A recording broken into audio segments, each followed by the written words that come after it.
The last stop under a burning sky. The stagecoach door swung open and Eleanor Hayes stepped into hell. The August sun hammered down on Red Hollow like a blacksmith's anvil, turning the air into something you could choke on. 3 children tumbled out behind her, faces blistered, lips cracked white, eyes glazed with the kind of exhaustion that comes from running too long with nowhere left to run. The driver didn't wait. Didn't ask if she had money, family, or a plan. He just cracked the whip and rolled on, leaving 4 bodies swaying in the dust like mirages about to disappear. Eleanor had one name in her pocket and one chance left. Caleb Granger, the rancher who turned every desperate woman away. She was about to become the exception, or die trying. If you want to see how a mother's desperation collides with a man's grief under the unforgiving Wyoming sun, stay until the end. Hit that like button and comment what city you're watching from. I want to see how far Eleanor's story can travel. The heat wasn't just weather. It was punishment. Eleanor Hayes felt it press against her skin like hot iron, felt it suck the moisture from her mouth until her tongue stuck to the roof. She swayed on her feet, one hand gripping the shoulder of her eldest daughter, Lily, who was 12 and trying hard not to cry. Behind them, 9-year-old Thomas leaned against a hitching post, his breathing shallow and fast. And little Samuel, barely 6, sat in the dirt, knees drawn up, staring at nothing. They'd been traveling for 3 weeks, St. Louis to Cheyenne, Cheyenne to nowhere. Every town the same, closed doors, tight mouths, eyes that slid away when they saw a woman alone with children and no husband's name to give them weight. Eleanor had sold everything she owned to get this far. The wedding ring first, then her mother's cameo, then the good shoes, the winter coats, the small painting of the sea her father had left her. By the time they reached Red Hollow, all she had left was a cotton dress stained yellow with dust, a canteen with 2 swallows of water, and the kind of desperation that made a person willing to beg. She wouldn't beg, but she would ask. The general store sat at the end of the main road, its porch sagging under the weight of years and heat. Eleanor pushed the door open and the smell hit her first. Tobacco, leather, sweat, flour. The air inside was thick, trapped, baked. A man behind the counter looked up, his face lined and weathered, his eyes sharp.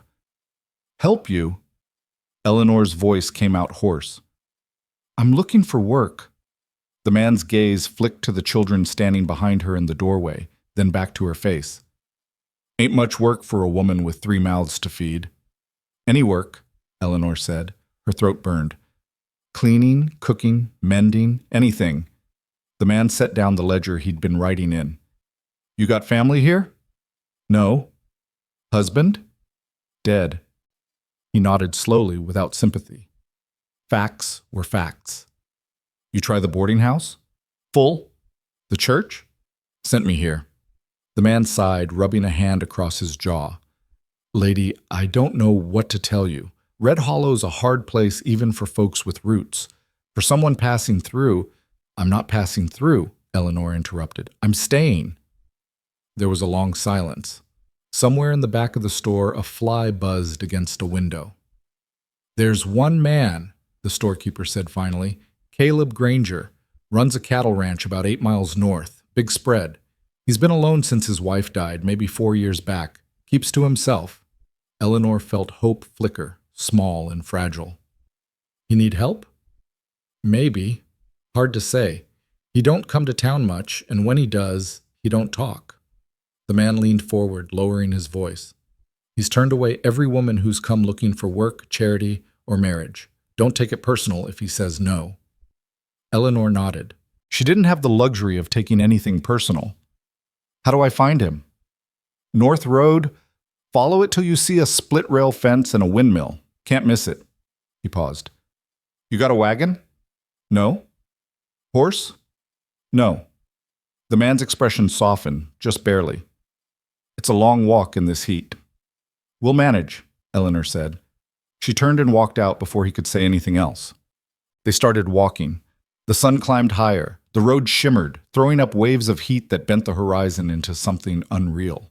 Thomas stumbled twice, and Eleanor caught him each time, her own legs shaking. Lily carried Samuel on her back for the first mile. Then Eleanor took him, his small body limp and hot against her shoulder.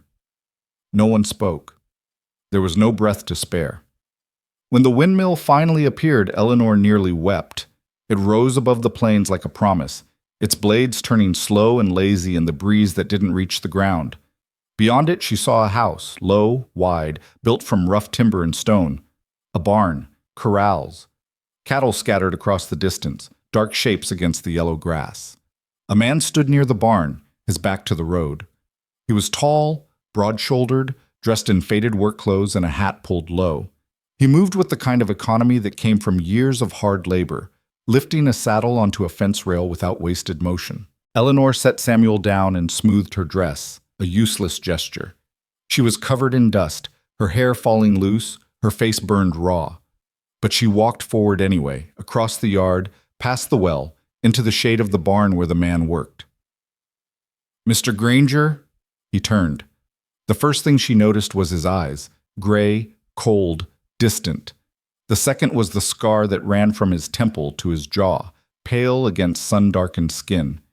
He looked at her the way a man looks at a stray dog, wary, unsurprised, already preparing to send it away. "Yeah," he said. Eleanor's throat tightened. "My name is Eleanor Hayes. I'm looking for work." He glanced past her at the children standing in the sun. "You come from town?" "Yes." "On foot?" "Yes." He frowned, a deep crease forming between his brows. "That's 8 miles." "I know." He turned back to the saddle, adjusting a stirrup. "I don't hire women." Eleanor had expected this. She kept her voice steady. "I'm not asking for charity, Mr. Granger. I can work. I can cook, clean, mend, tend a garden. I can do laundry, churn butter, keep house. I don't need much, just enough to feed my children and a place to sleep." "No." The word was flat, final. Eleanor felt the last bit of hope crack. "Please." "No." She opened her mouth to argue, to beg, to say something that would change his mind, but then Samuel made a sound, a soft whimper, and she turned just in time to see him collapse. Lily screamed. Eleanor ran. Samuel lay crumpled in the dirt, his eyes rolled back, his lips blue white. Eleanor dropped to her knees, pulling him into her lap, her hands shaking as she pressed her fingers to his throat. His pulse fluttered, weak and fast. "Samuel!" She patted his cheek, his chest. "Samuel, wake up!" Footsteps. Caleb knelt beside her, his face hard and focused. "How long's he been without water?" Eleanor's voice broke. "We shared a canteen this morning. It's gone." Caleb didn't answer. He scooped Samuel up and carried him to the well, lowering the bucket with one hand and hauling it up full. He soaked a rag and pressed it to the boy's face, his neck, his wrists. Then he tipped the boy's head back and let water trickle into his mouth. Samuel coughed, sputtered, and his eyes opened. Eleanor sobbed. Caleb handed her the rag. "Keep him cool. Get him in the shade." He walked to the house and came back with a tin cup and a jug. He poured water and handed it to Thomas, then Lily, then Eleanor. "Drink slow." Eleanor obeyed, the water so cold it hurt. She watched Caleb's face, searching for softness, for pity, for anything she could use. But there was nothing, just that same hard, distant look. "Mr. Granger, you can stay," he said abruptly. Eleanor blinked. "What?" "You can stay. Work the house, cook, clean. I'll pay you room and board, nothing more. If you steal, you're gone. If you cause trouble, you're gone. If you can't keep up, you're gone." He looked at her directly, and his eyes were stone. "Understood?" Eleanor nodded, not trusting her voice. "There's a cabin out back," Caleb continued. "Used to be for hired hands. It's not much, but it's got a roof and a stove. You'll take your meals in the main house. Work starts at dawn." "Thank you," Eleanor whispered. Caleb turned away. "Don't thank me yet." The cabin was small, dim, and stifling. One room with a narrow bed, a pot-belly stove, a table, and 2 chairs.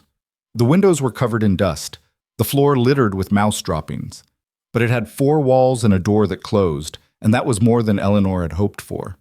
She set Samuel on the bed and opened the windows, letting in the hot breeze. Lily found a broom in the corner and started sweeping without being asked. Thomas sat on the floor, still drinking water, his face pale. Eleanor stood in the doorway and looked out at the ranch, the house, the barn, the endless stretch of land beyond. The sky was so big it made her dizzy, and the silence was so deep she could hear her own heartbeat. She thought of the stagecoach pulling away, leaving them stranded. She thought of every closed door, every turn back, every cold refusal. And she thought of Caleb Granger's eyes, gray and distant and hard, but still, somehow, not cruel. "We'll make this work," she said softly. Lily looked up from sweeping. "Mama?" Eleanor turned. "We'll make this work." Dinner was wordless. Eleanor cooked the first meal in Caleb's kitchen while he sat at the table, silent and watchful. She'd found flour, salt pork, and potatoes in the pantry, and she made something simple: fried potatoes, biscuits, gravy, the kind of food that filled you up without pretending to be more than it was. She set a plate in front of him and waited. Caleb picked up his fork, took a bite, and nodded once. "It's fine." That was all. Eleanor served the children in the cabin, and they ate like they'd been starving, because they had been. She watched them, her heart aching, and promised herself she would never let them go hungry again. After the dishes were done, she walked back to the main house to ask Caleb what he needed from her in the morning. She found him on the porch, sitting in a rocking chair, smoking a cigarette and staring out at the darkening plains. "Mr. Granger." He glanced at her. "Yeah." "What time do you want breakfast?" 5. Eleanor nodded. "Anything else?" He was quiet for a moment, smoke curling from his lips. "The house hasn't been kept in a long time. You'll see that tomorrow. Do what you can." "I will." She turned to leave, but his voice stopped her. "Mrs. Hayes." She looked back. Caleb met her eyes, and for the first time she saw something other than coldness. Not warmth exactly, but not indifference either. "Your boy," he said quietly.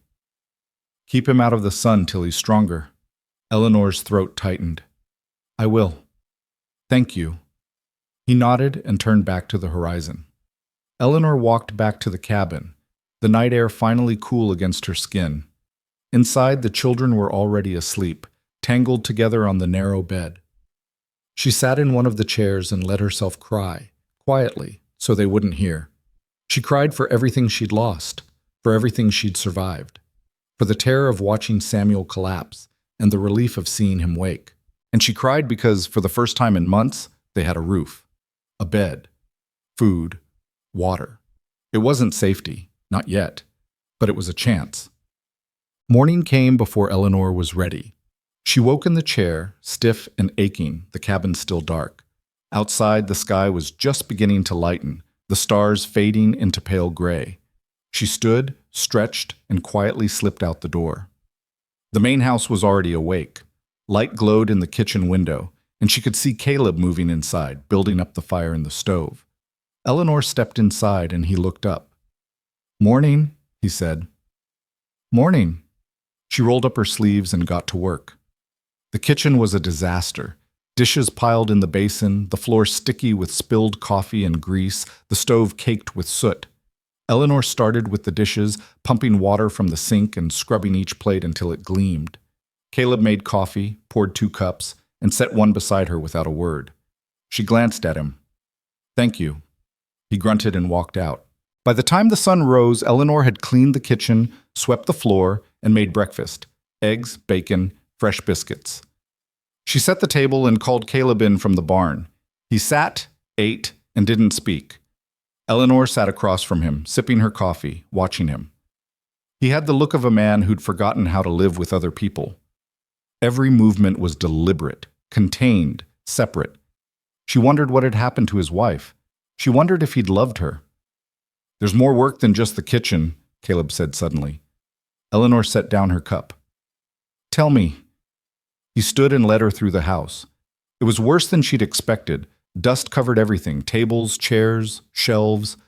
The windows were filthy, the floors tracked with mud and manure. Clothes were piled in corners, and the smell of stale air and loneliness hung heavy in every room. "I don't keep it up," Caleb said flatly. Haven't had reason to. Eleanor nodded. I'll take care of it. He looked at her, and for a moment something shifted in his expression. Not gratitude, not trust, but acknowledgement. All right, he said, and then he walked out, leaving her alone in the wreckage of a life he'd stopped living. Eleanor stood in the center of the main room, hands on her hips, and looked around. She thought of the stagecoach, the dust, the heat, the moment Samuel fell, and she thought of Caleb's voice. You can stay. She rolled up her sleeves, and she got to work. Well, the days blurred together. Eleanor scrubbed floors until her knees ached. She washed windows until her hands were raw. She boiled linens, beat rugs, polished wood. The house fought her at every turn, but she was relentless. Room by room, she brought it back to life. The children helped. Lily swept and dusted. Thomas hauled water from the well. Samuel, still weak, sat in the shade and sorted buttons, folded rags, did small tasks that made him feel useful. Caleb watched from a distance. He never praised, never criticized, but Eleanor noticed things. The way he left tools where she could reach them, the way he brought home extra flour from town, the way he stopped tracking mud across the clean floors. He was careful not to undo her work. That meant something. One evening, after the children were asleep, Eleanor found Caleb on the porch again, smoking in the dark. She sat in the chair beside him, uninvited. He glanced at her but didn't speak. Your wife, Eleanor said quietly. What was her name? Caleb was silent for so long she thought he wouldn't answer. Then, Anna? Eleanor nodded. How long were you married? 10 years? Did she die here? Yeah. His voice was rough, distant. Fever. Came on fast. Nothing I could do. Eleanor heard the weight in those words. The helplessness. The guilt. I'm sorry, she said. Caleb flicked ash from his cigarette. Why? Because you loved her. He looked at her then, really looked, and Eleanor saw the rawness beneath the stone. Yeah, he said. I did. They sat in silence, the night stretching wide around them. Somewhere in the distance, a coyote howled. You ever loved anyone like that? Caleb asked. Eleanor thought of her husband, a man she'd married because it was expected, because he'd seemed steady and safe. A man who died in a factory accident and left her with 3 children and nothing else. No, she said honestly, I didn't. Caleb nodded, as if that made sense. They didn't speak again, but they sat together until the stars came out, and that was enough. By the end of the second week, the house was transformed. Floors gleamed, windows sparkled, curtains hung clean and white. The smell of lye and lemon replaced the stale air, and the rooms felt open, alive. Eleanor stood in the kitchen, hands on her hips, surveying her work with quiet pride. Caleb walked in, stopped, and looked around. It's different, he said. Eleanor smiled. Is that good or bad? He was quiet for a moment, then, good. That night, he brought her a small sack of coffee beans from town, real coffee, not the cheap stuff. He set it on the table without a word and walked out. Eleanor held the sack in her hands and felt something warm unfold in her chest. She was still a hired hand, still a woman with no claim to this place, but she was no longer invisible, and that was a start. The heat didn't break. If anything, it got worse. By late August, the sky burned white, and the air shimmered like water. The cattle grew restless, bawling for rain that didn't come. The creek shrank to a trickle. Dust storms rolled across the plains, turning day into twilight. Eleanor worked through it all. She hauled water, cooked in the sweltering kitchen, kept the house sealed tight against the dust. The children grew stronger, browner, wilder. They ran barefoot through the yard, chased chickens, climbed the fence rails. Caleb didn't smile, but he stopped frowning when they were near. One afternoon, Eleanor found him in the barn, repairing a bridle. She'd brought him water, and he drank it without looking up. Storm's coming, he said. Eleanor glanced at the sky. It was clear, relentless blue. How do you know? Cattle know. He nodded toward the pasture where the herd was bunched tight, uneasy. They always know. Eleanor watched them, then looked back at Caleb. What do we do? Get everything tied down, bring the children inside, stay low. She nodded and turned to go, but he called her back.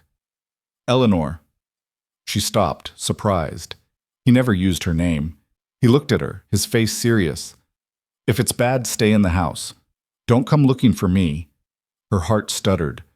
Why would it be bad? Because summer storms out here don't ask permission. He went back to his work, and Eleanor walked outside, her chest tight. The sky was still blue, but the wind had begun to rise. The storm hit just before midnight. Eleanor woke to the sound of thunder, not distant, but overhead, shaking the cabin.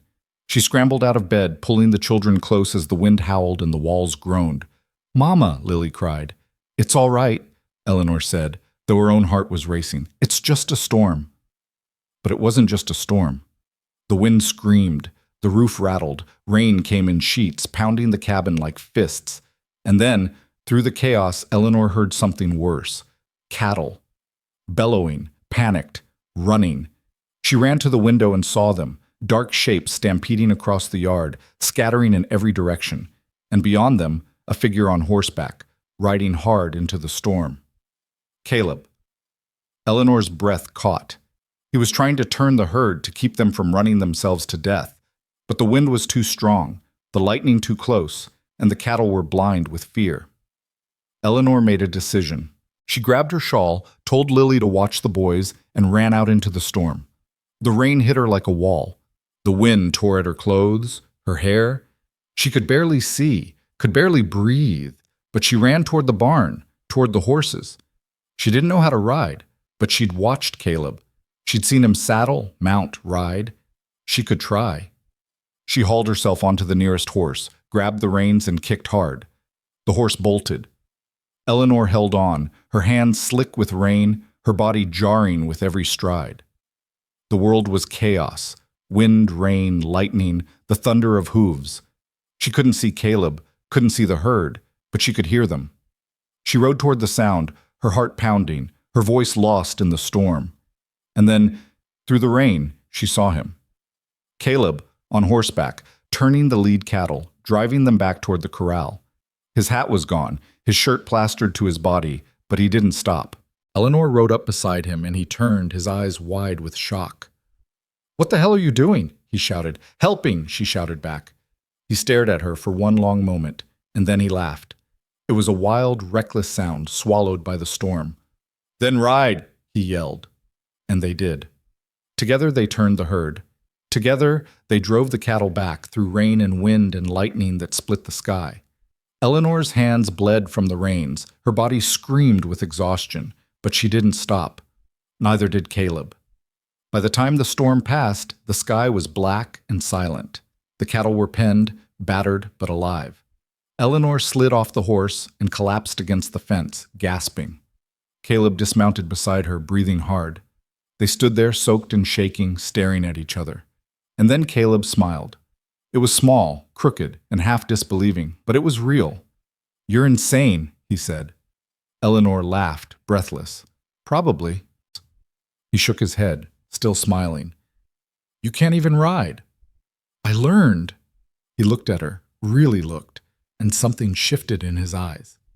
Something warm, something human. "Yeah," he said softly. "You did." They walked back to the house together, silent and exhausted, the storm rolling away into the east. And when Eleanor looked up at the sky, she saw the stars coming out. For the first time since she'd arrived, the air felt cool. The drought hadn't broken. But something else had. The morning after the storm, Eleanor woke to silence. Not the oppressive quiet of fear or emptiness, but something gentler, the kind of stillness that came after survival. She lay in the narrow bed with her children curled around her, listening to the birds returning to the eaves, the soft lowing of cattle in the distance, the creak of the windmill turning in a breeze that finally didn't burn. Her body ached everywhere. Her hands were wrapped in strips of cloth where the rains had torn her palms open. Her shoulders throbbed, her thighs screamed from gripping the horse, and when she tried to stand, her legs nearly gave out. But she stood anyway. Outside, the world looked scrubbed clean. The dust had settled, the air smelled of rain and wet grass, and the sky stretched pale blue and endless. Eleanor walked slowly across the yard, her bare feet sinking into mud, and found Caleb already at work near the barn, inspecting the fence rails the wind had torn loose. He looked up when she approached, his eyes moving over her bandaged hands, her limping gait, the way she held herself like someone who'd been thrown from a horse and climbed right back on. "You should be resting," he said. Eleanor shook her head. "So should you." He almost smiled. Almost. Instead, he turned back to the fence and pulled a bent nail free with his bare hands. "Cattle made it through.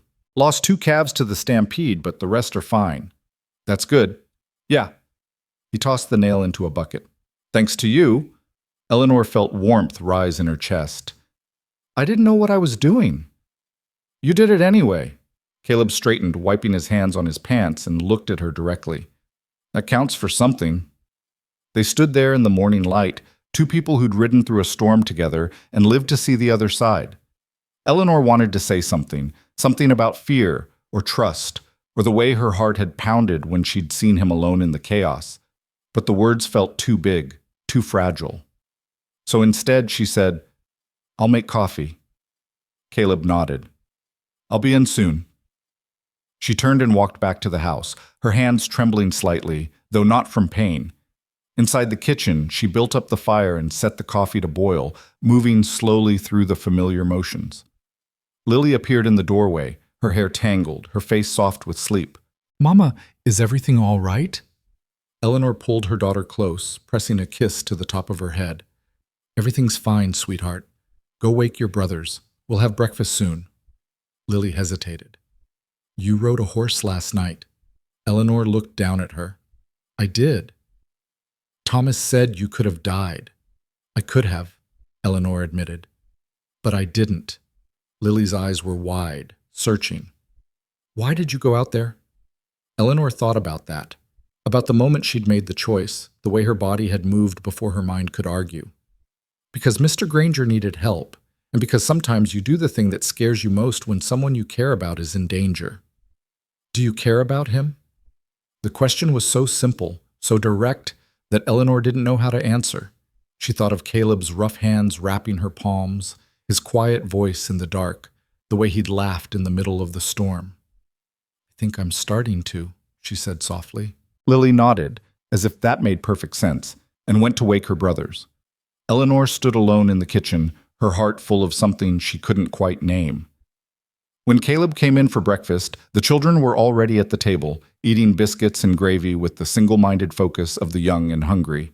He sat down without a word, and Eleanor set a plate in front of him. Eggs, bacon, potatoes fried crisp.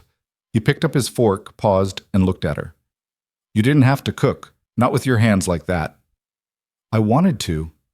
He held her gaze for a moment, then nodded and began to eat.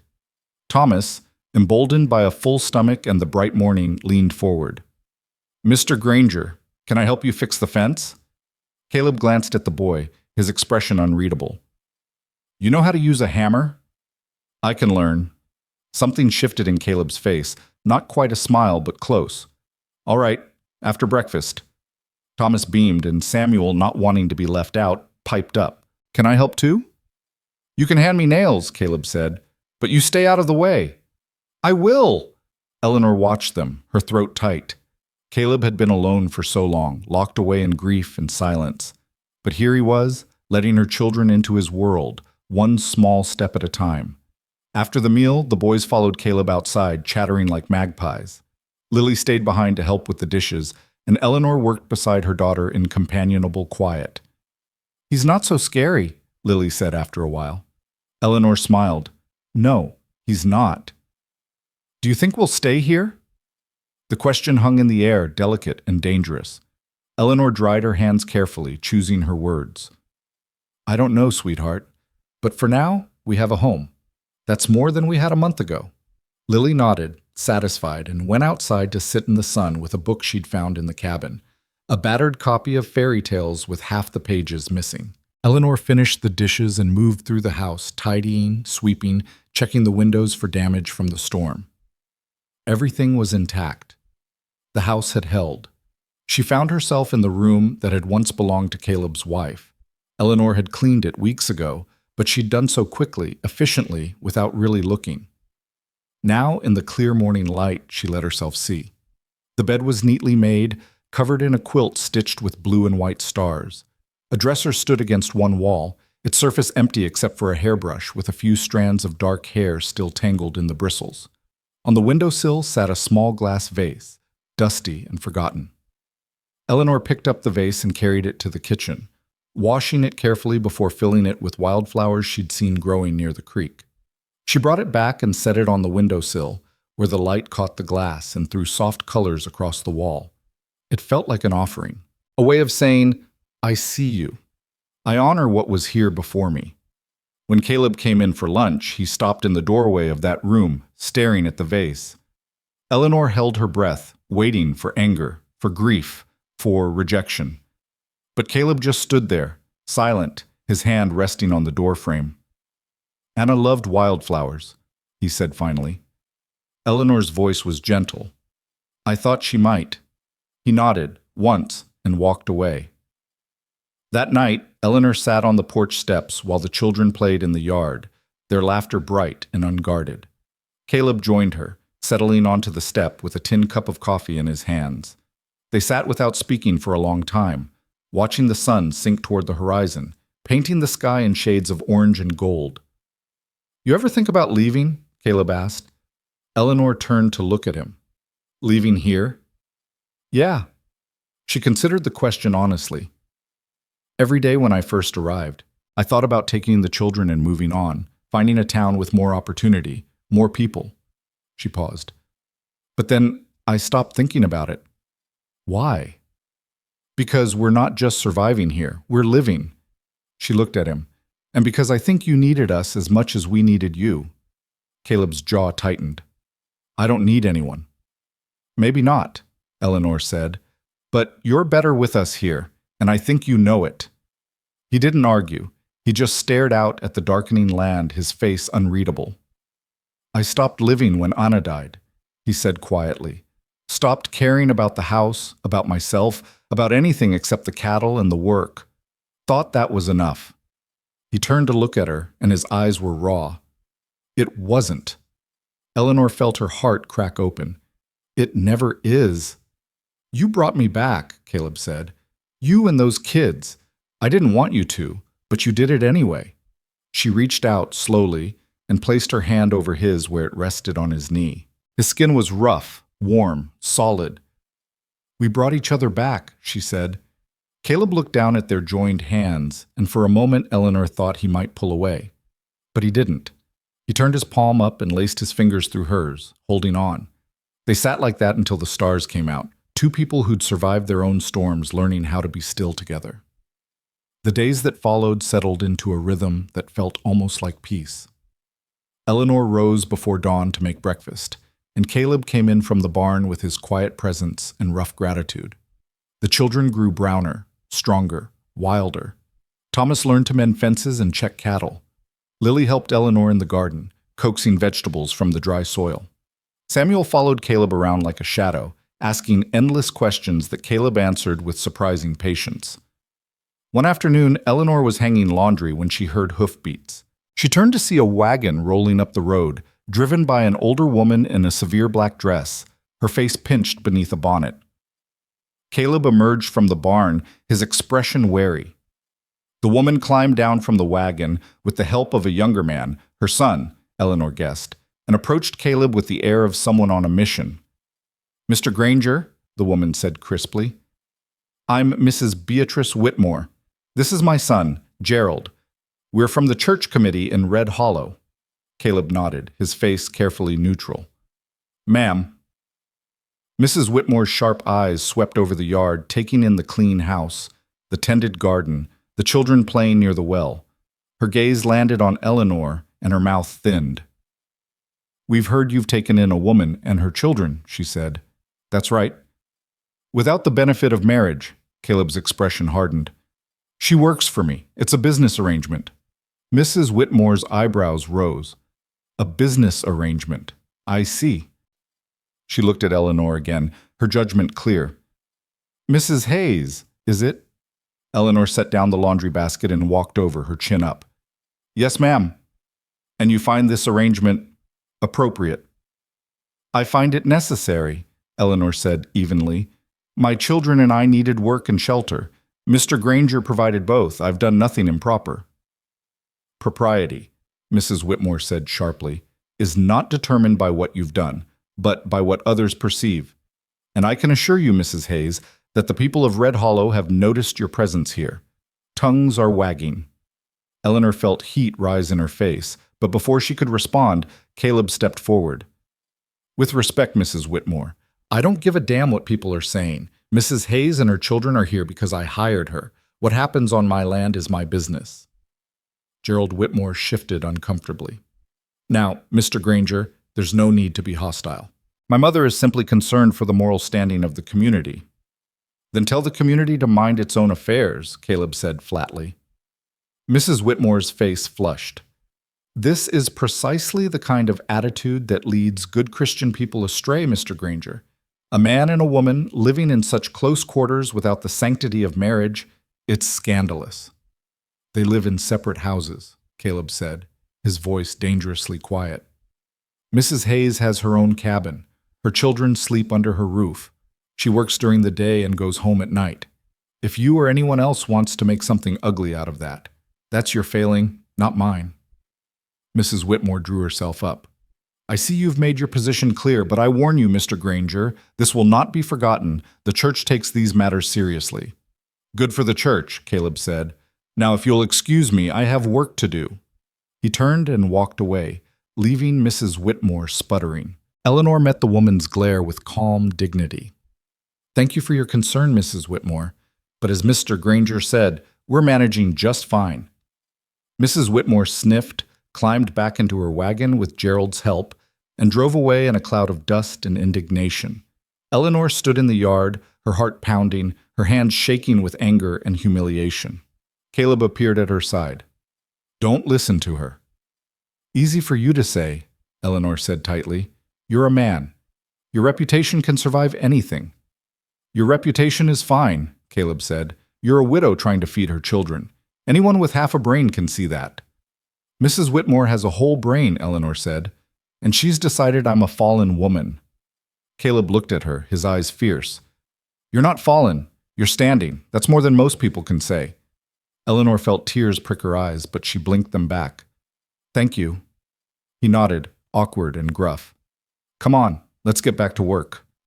That night, Eleanor lay awake in the cabin, staring at the ceiling, her mind churning. She knew how this worked. She'd seen it before. A woman's reputation destroyed by whispers, by speculation, by righteous judgment. It didn't matter that she'd done nothing wrong. It only mattered what people believed. And if Red Hollow turned against her, where would she go? She thought of Caleb's words. You're standing. She was. Barely, but standing nonetheless. She wouldn't let Mrs. Whitmore take that away. The next Sunday, Eleanor dressed her children in their cleanest clothes and walked the 8 miles to Red Hollow for church. She knew people would stare. She knew they'd whisper. But she went anyway, her head high, her children close. The congregation turned as one when she entered, their eyes following her down the aisle. She found a seat near the back and sat with Lily, Thomas, and Samuel pressed against her sides. Mrs. Whitmore sat in the front pew, her back rigid with disapproval. The service began. The pastor spoke of grace, of forgiveness, of loving thy neighbor. Eleanor listened, her hands folded in her lap, her expression serene.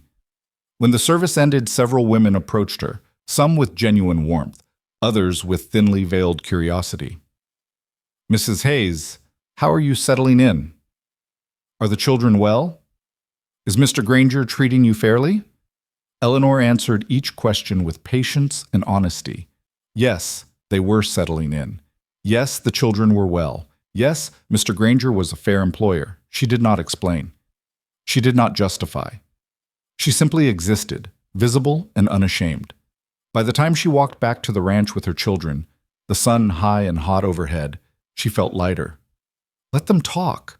She had nothing to hide. When she arrived home, Caleb was waiting on the porch, a glass of water in his hand. He handed it to her without a word. Eleanor drank, grateful, and sat beside him on the steps. How was it? He asked. Exactly as I expected. He nodded. You didn't have to go. Yes, I did. Eleanor looked at him. I won't let them make me invisible. Caleb studied her face, and something like respect flickered in his eyes. Good.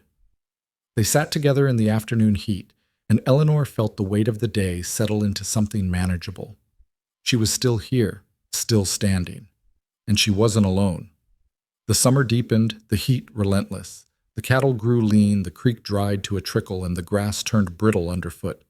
Caleb rode out every day to check the herd, and Eleanor kept the house running, kept the children safe, kept the world from falling apart. One evening, as she was preparing dinner, Caleb came into the kitchen and set a small wooden box on the table. Eleanor looked up, surprised. What's this? For you, he said gruffly. She opened the box and found a pair of leather gloves, sturdy, well-made, sized for a woman's hands. Her throat tightened. Caleb, your hands are torn up from the storm, he said. Figured you could use them.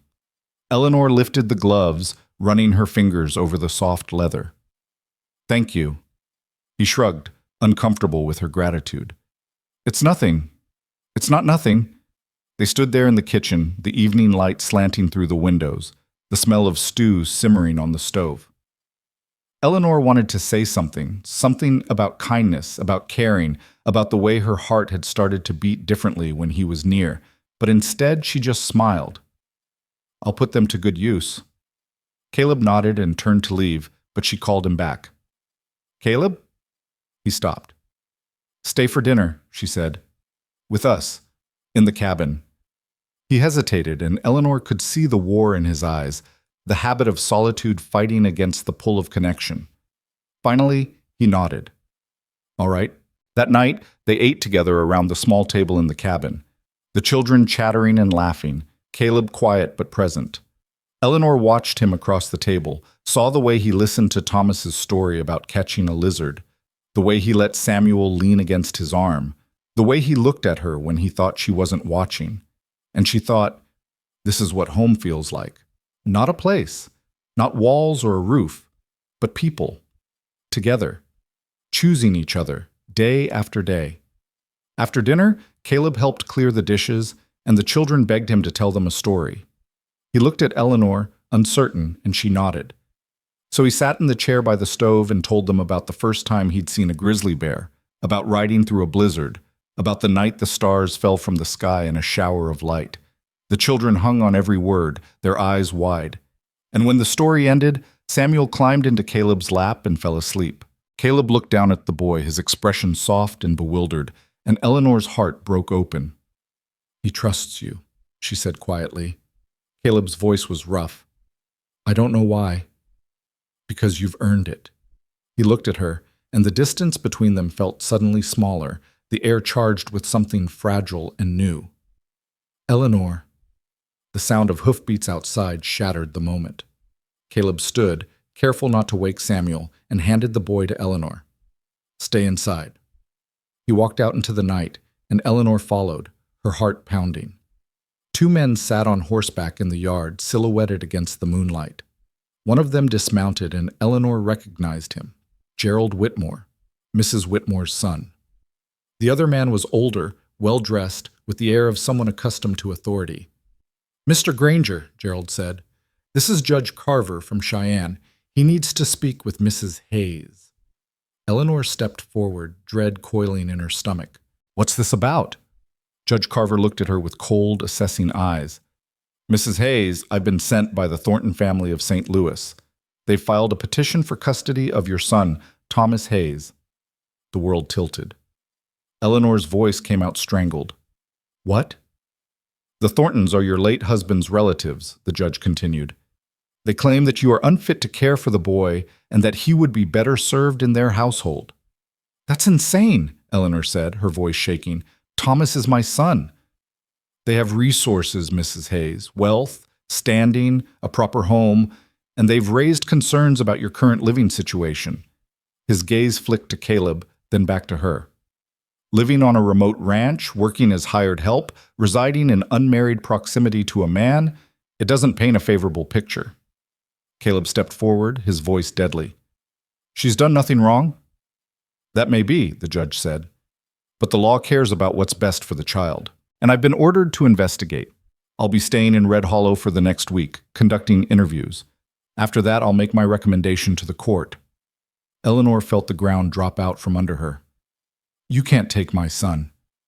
"I'm not taking anyone, Mrs. Hayes. Not yet. But I suggest you prepare yourself for the possibility." Judge Carver mounted his horse. "Good evening." The two men rode away, leaving Eleanor standing in the yard, her body numb, her mind screaming. Caleb's hand closed around her arm, steadying her. "Eleanor." She turned to him, and the fear in her eyes was absolute. "They're going to take him. They're going to take my boy." "No," Caleb said fiercely. "They're not. You don't know that." "I do." He pulled her close, his arms solid around her. "Because I won't let them." Eleanor buried her face against his chest and let herself break, just for a moment. And Caleb held her, steady and unshakable, while the stars wheeled overhead and the future hung in the balance. Eleanor didn't sleep that night. She lay in the narrow bed with her children wrapped around her, listening to their breathing, memorizing the weight of Thomas's head on her shoulder, the way his small hand curled against her ribs. Every time she closed her eyes, she saw Judge Carver's cold expression, heard his voice pronouncing judgment on her life, her choices, her worth as a mother. The Thorntons.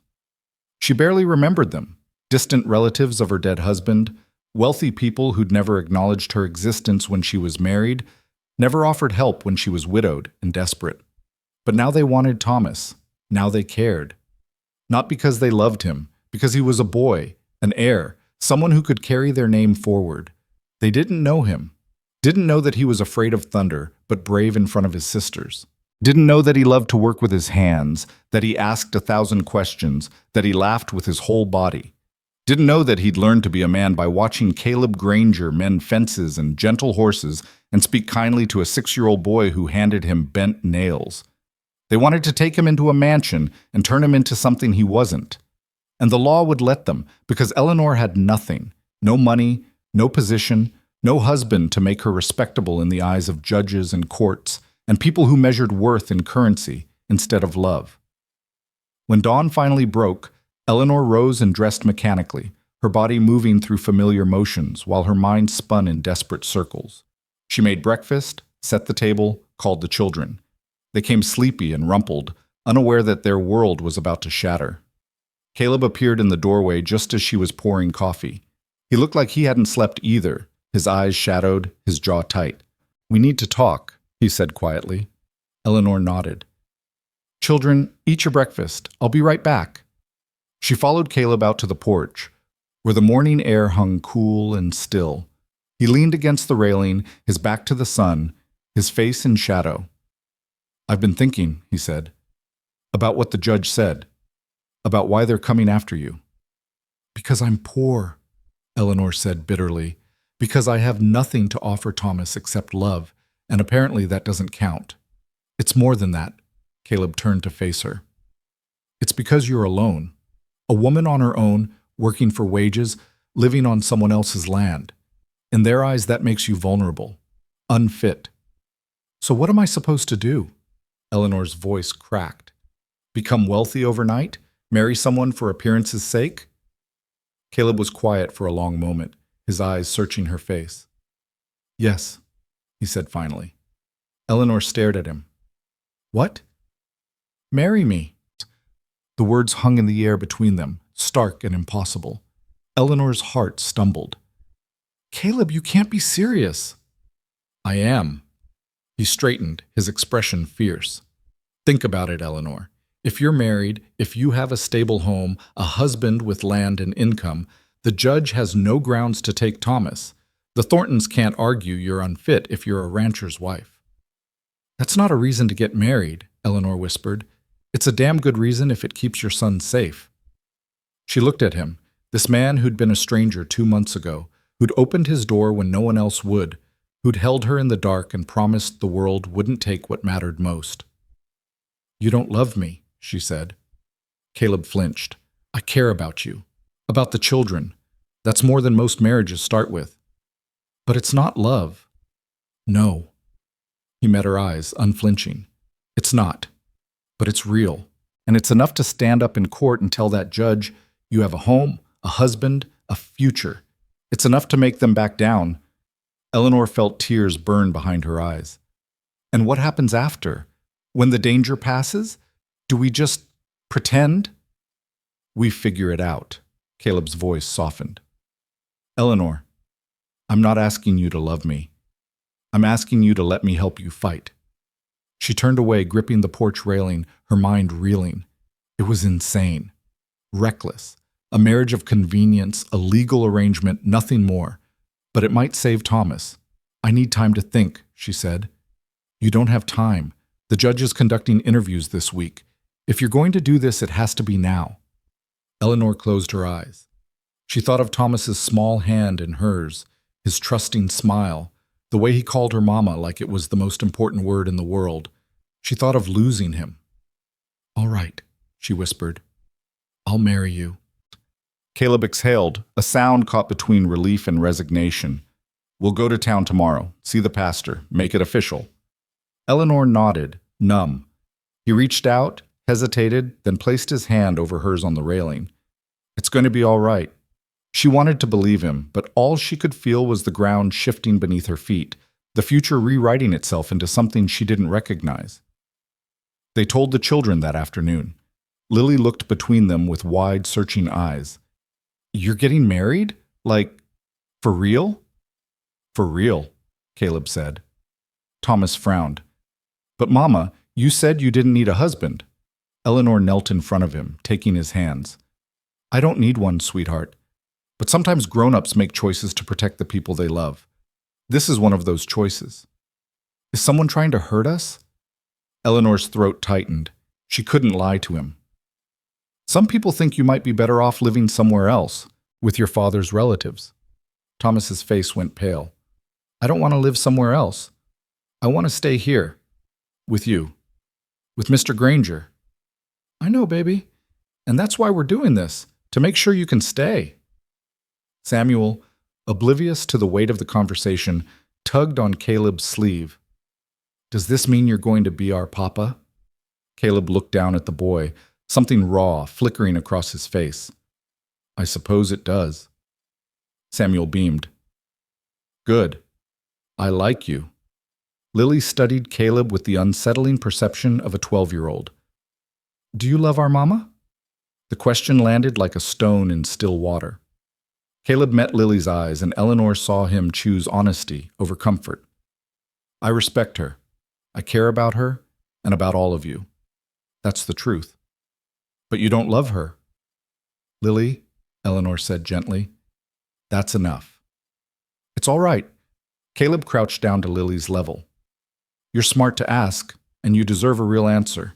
No, I don't love your mother the way people talk about in stories, but I'll protect her. I'll stand by her, and I'll do everything I can to keep this family together. That's a promise. Lily considered this, then nodded slowly. Okay. Eleanor felt something break and mend inside her chest at the same time. That night, after the children were asleep, Eleanor sat alone in the cabin and let herself cry. Not from fear this time, but from the sheer strangeness of it all. She was going to marry a man she barely knew, bind her life to his, stand before witnesses, and make vows that felt both desperately necessary and utterly surreal. She thought of her first marriage, entered into with hope and naivety, ended by an accident in a factory that left her with 3 children and nothing else. The second marriage would be different. No illusions, no romantic promises, just survival, dressed up in legal language. But maybe, she thought, that was more honest than most marriages ever managed to be. The next morning, they rode to Red Hollow in Caleb's wagon, the children squeezed between them on the bench seat. The town was quiet, the heat already pressing down like a hand. Caleb pulled up in front of the small white church, and Eleanor climbed down, her legs unsteady. The pastor was a thin man in his 50s, kind-faced and soft-spoken. He looked surprised when Caleb explained what they wanted. Marriage, he repeated. Today? Today, Caleb confirmed. The pastor glanced at Eleanor, concern in his eyes. Mrs. Hayes, are you certain about this? Eleanor lifted her chin. I am. It's rather sudden. We've been living on the same property for 2 months, Caleb said. We know each other well enough. The pastor hesitated, clearly torn between pastoral duty and personal doubt. I'll need witnesses. We'll find them, Caleb said. They did. The storekeeper and his wife, drawn by curiosity and the promise of gossip. The small group assembled in the church's dim interior, sunlight filtering through dusty windows. Eleanor stood beside Caleb in her plain cotton dress, her hair pinned back, her hands trembling. The children sat in the front pew, solemn and watchful. The pastor opened his worn prayer book and began to read. Eleanor barely heard the words. She was too aware of Caleb standing beside her, solid and quiet, his presence both reassuring and terrifying. When the pastor asked if she took this man as her husband, she forced her voice steady. I do. Caleb's voice was low and certain when his turn came. I do. Then by the authority vested in me, I pronounce you husband and wife. There was no kiss, no celebration, just the scratch of a pen as they signed the marriage certificate, the storekeeper and his wife adding their names as witnesses. When it was done, Eleanor looked down at her hand and saw the thin gold band Caleb had slipped onto her finger. Simple, unadorned, but undeniably real. She was married. The storekeeper's wife, Mrs. Jensen, approached with a tight smile. Congratulations, Mrs. Granger. The name felt foreign, borrowed, but Eleanor nodded. Thank you. I'm sure you'll be very happy, Mrs. Jensen continued, though her tone suggested she believed no such thing. Caleb took Eleanor's elbow. We should go. They walked out into the brutal sunlight, and Eleanor felt the weight of every eye in Red Hollow following them. By nightfall, everyone would know. By morning, the gossip would reach Judge Carver. That was the point. They drove back to the ranch in silence, the children unusually quiet. When they arrived, Caleb helped Eleanor down from the wagon, and she stood in the yard looking at the house that was now, legally, her home. I'll move your things into the main house, Caleb said. You and the children. It'll look better if we're under one roof. Eleanor nodded. She'd expected this. A marriage had to look like a marriage. Where will I sleep? Caleb's jaw tightened.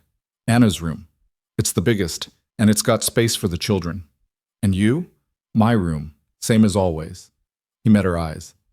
This is a legal arrangement, Eleanor. Nothing more. I'm not expecting anything else. Relief and something uncomfortably close to disappointment twisted in her chest. All right. They spent the afternoon moving Eleanor's few possessions into the house, clothes, books, the children's toys. Lily and Thomas explored their new space with cautious excitement, while Samuel raced from room to room, delighted by the sudden expansion of his world. Eleanor stood in Anna's room, her room now, and looked around. The quilt with blue stars, the dresser, the vase of wildflowers still sitting on the windowsill. She felt like an intruder. She would have understood. Eleanor turned to find Caleb in the doorway, his expression unreadable. Would she? Yeah. He stepped into the room, his gaze moving over the familiar space. Anna was practical. She would have seen what you're doing for your kids, and she would have respected it. Eleanor's throat ached. I'll take care of this room. Honor it. I know you will. Caleb turned to leave, then paused.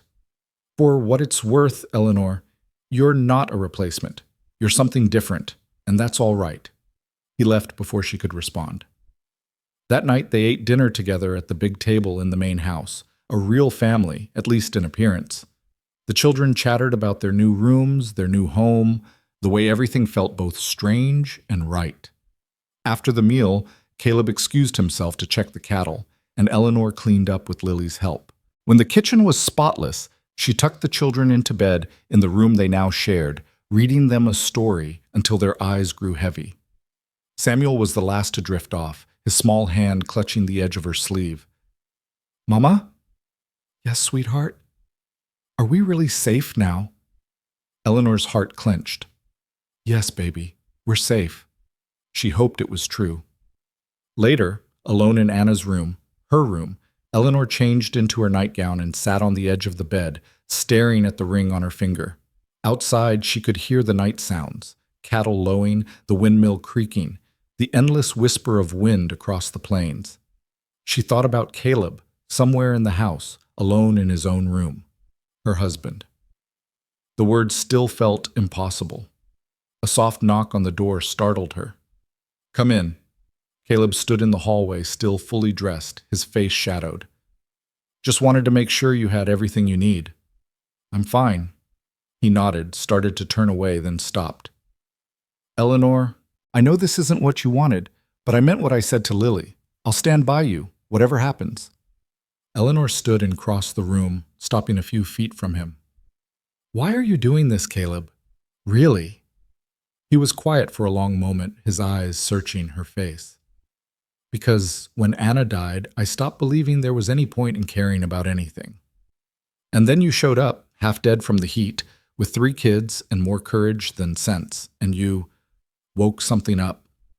I don't know what to call it, but I'm not ready to let it go." Eleanor felt tears prick her eyes.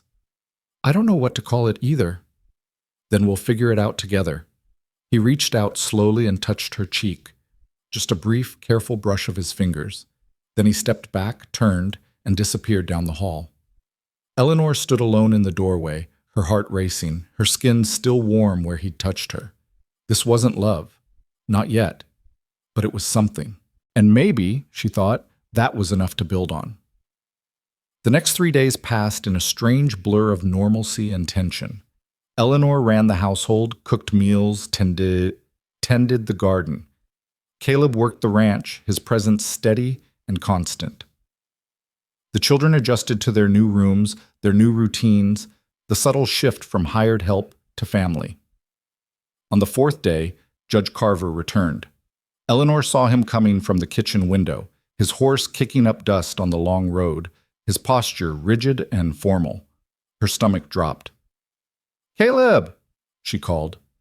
He appeared from the barn, wiping his hands on a rag, his eyes narrowing when he saw the approaching rider.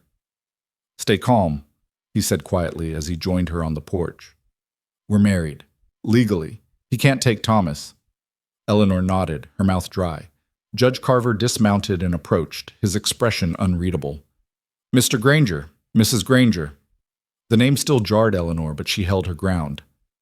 "Judge, I've completed my investigation," he said. "I've spoken to townspeople, church members, and reviewed your recent marriage certificate." Eleanor's heart pounded. "And?" "The Thorntons are unhappy with this development," Judge Carver continued. "They've argued that the marriage is a sham, entered into solely to prevent their custody claim." Caleb stepped forward, his voice hard. "The Thorntons can argue whatever they want. Eleanor is my wife. This is her home. Those children are under my protection." Judge Carver studied him for a long moment. "I've seen many marriages in my time, Mr. Granger. Some born of love, some of convenience, some of desperation. But I've also seen the way children thrive in stable homes, and the way they wither when they're torn from the people who love them." He turned to Eleanor. "Your son Thomas. I spoke with him yesterday." Eleanor's breath caught. "You did?" "I asked him where he wanted to live. Do you know what he said?" She shook her head, unable to speak. "He said here, with my mama and Mr. Granger and my brother and sister, because this is home." Judge Carver's expression softened, just barely. "Children know the truth, Mrs. Granger. Better than we do, sometimes." Eleanor felt tears spill down her cheeks.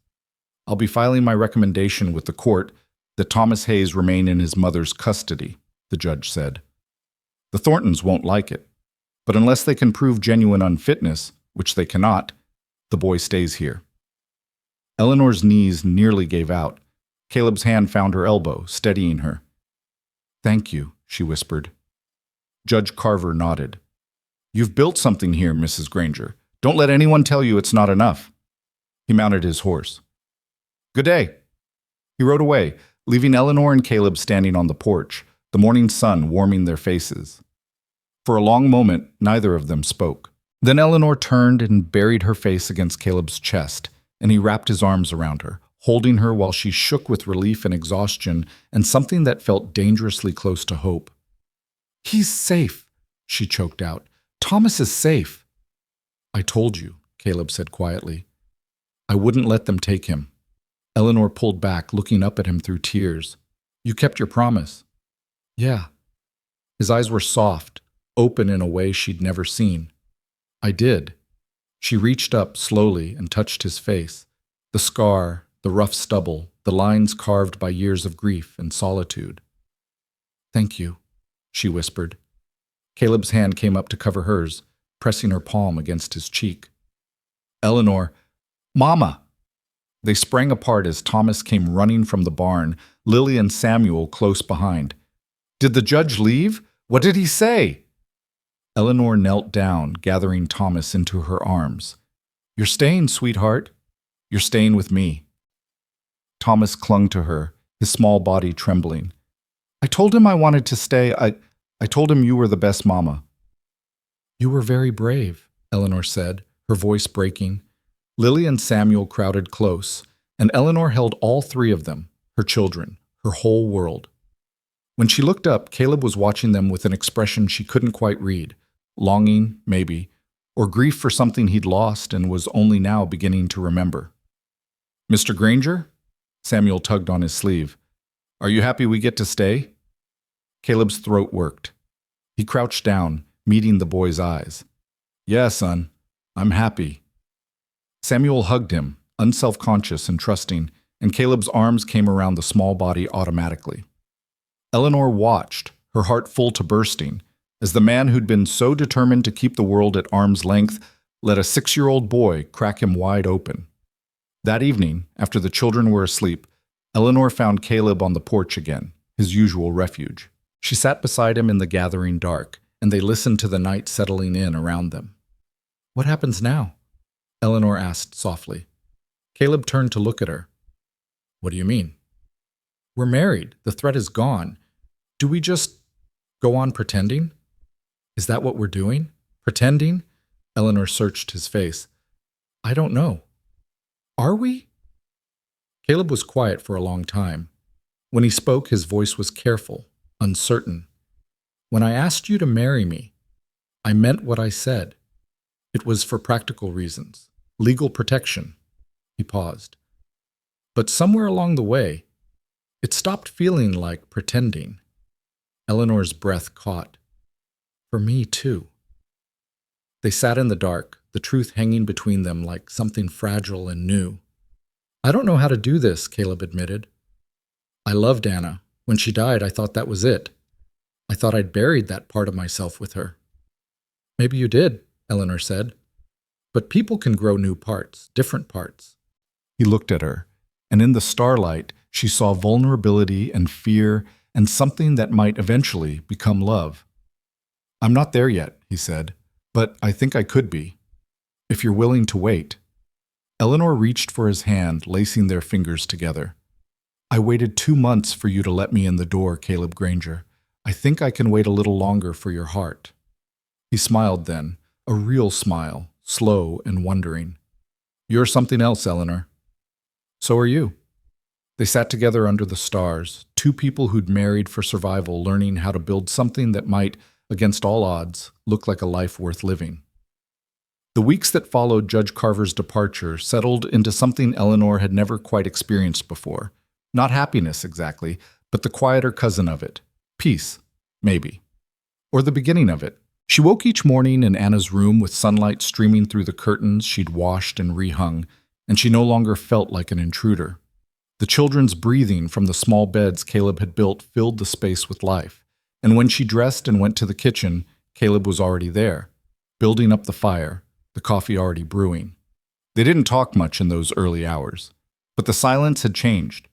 It was no longer the silence of strangers forced together by circumstance, but something more comfortable.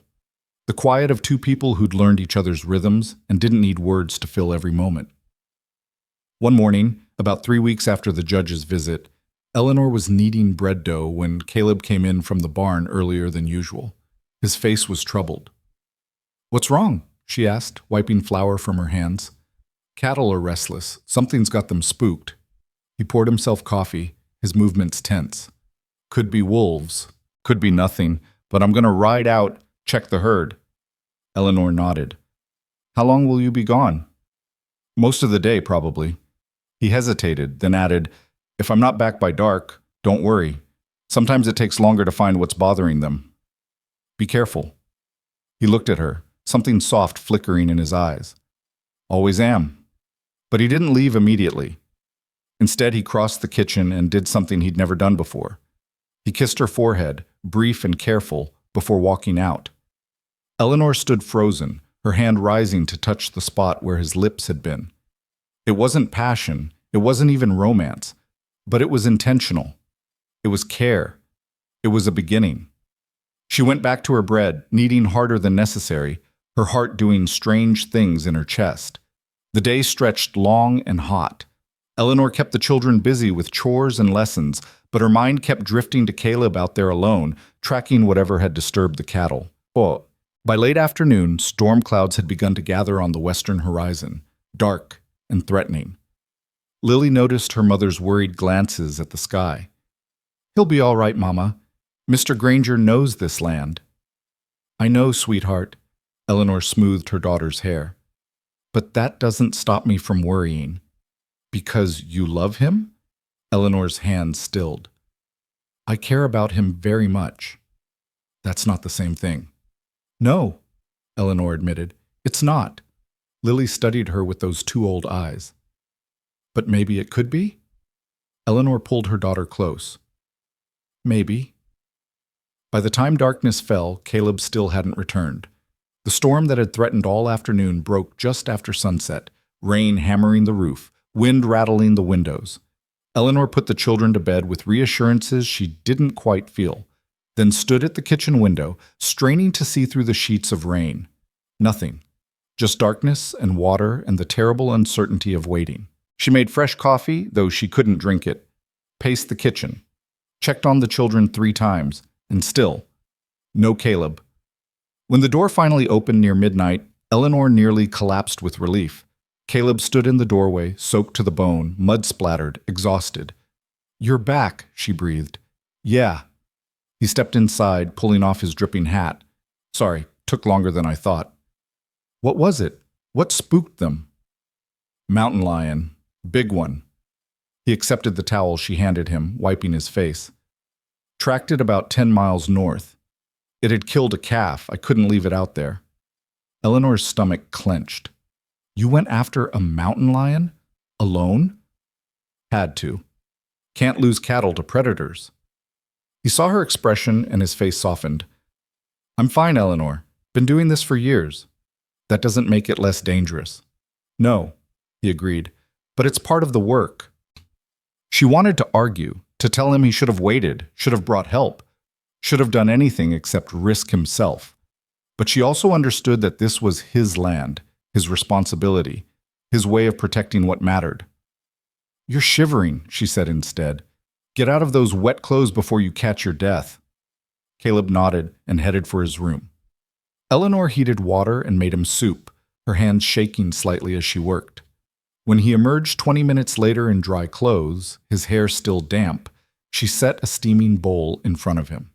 He ate in silence, and she sat across from him, watching the exhaustion line his face. "Eleanor," he said finally, setting down his spoon. "You didn't have to wait up." "Yes, I did." He looked at her, really looked, and she saw him understand what she couldn't quite say, that the waiting had been agony, that the thought of him hurt or lost had made her chest tight with fear, that somewhere along the way he'd become necessary to her. "I'm sorry I worried you," he said quietly. "Just, next time tell me before you go chasing mountain lions into the wilderness." "Yes, ma'am." A small smile tugged at his mouth. They sat together in the lamplight kitchen, the storm easing outside, and Eleanor felt the space between them grow smaller by degrees. "You should sleep," she said eventually. "You're dead on your feet." Caleb stood, then hesitated. "Eleanor, that thing I did this morning, before I left." Her cheeks warmed. "The kiss?" "Yeah." He rubbed the back of his neck, uncomfortable. "I didn't ask permission, I just did it." "I know." "Was that all right?" Eleanor stood and crossed to him, close enough to see the gold flecks in his gray eyes, the way his breath caught when she reached up to touch his face. "It was more than all right," she said softly. Caleb's hand came up to cover hers, and for a long moment they stood like that, teetering on the edge of something neither of them quite knew how to name. Then Caleb stepped back, careful and deliberate. I should let you sleep too. Eleanor nodded, swallowing disappointment and relief in equal measure. Good night, Caleb. Good night. She watched him disappear down the hallway, then stood alone in the kitchen, her heart racing, her skin still warm from his touch. Slow, she reminded herself. They were moving slow, building something real instead of rushing into something that would burn out fast, but waiting was harder than she'd expected. The next morning brought unexpected visitors. Eleanor was hanging laundry when she heard the sound of multiple horses approaching. She turned to see 3 riders coming up the long road, 2 men and a woman, all well-dressed, all carrying themselves with the unmistakable air of wealth and authority. Her blood ran cold. The Thorntons. Caleb emerged from the barn, his face hardening the moment he saw them. He crossed the yard to stand beside Eleanor, his presence solid and protective. The lead rider dismounted, a silver-haired man in his 60s, his face lined and stern. Mr. Granger, Mrs. Granger. Mr. Thornton, Caleb said flatly. What brings you to my property? I think you know. Thornton's eyes moved to Eleanor, cold and assessing. We've come to see the boy. Eleanor's voice came out stronger than she felt. Thomas is my son. The judge ruled in my favor. The judge, Thornton said, made his decision based on incomplete information. We've since discovered certain irregularities about your marriage. Oh, Caleb stepped forward. There are no irregularities. We're legally married. You saw the certificate. The woman rider, Mrs. Thornton, Eleanor assumed, spoke up, her voice sharp as glass. A marriage entered into mere days before the judge's investigation. Anyone can see it was a fraud designed to circumvent our claim. You have no claim, Eleanor said, her hands clenching. Thomas is my son. I've raised him, cared for him, loved him every day of his life. You're strangers to him. We're his family, Thornton said, his blood, and we can provide him with opportunities you never could, education, position, a future befitting a Thornton heir. He has a future here, Caleb said, his voice dangerous. And unless you have new legal standing, you're trespassing on my land. The third rider, a younger man with a lawyer's calculating eyes, spoke for the first time. We filed an appeal with the territorial court.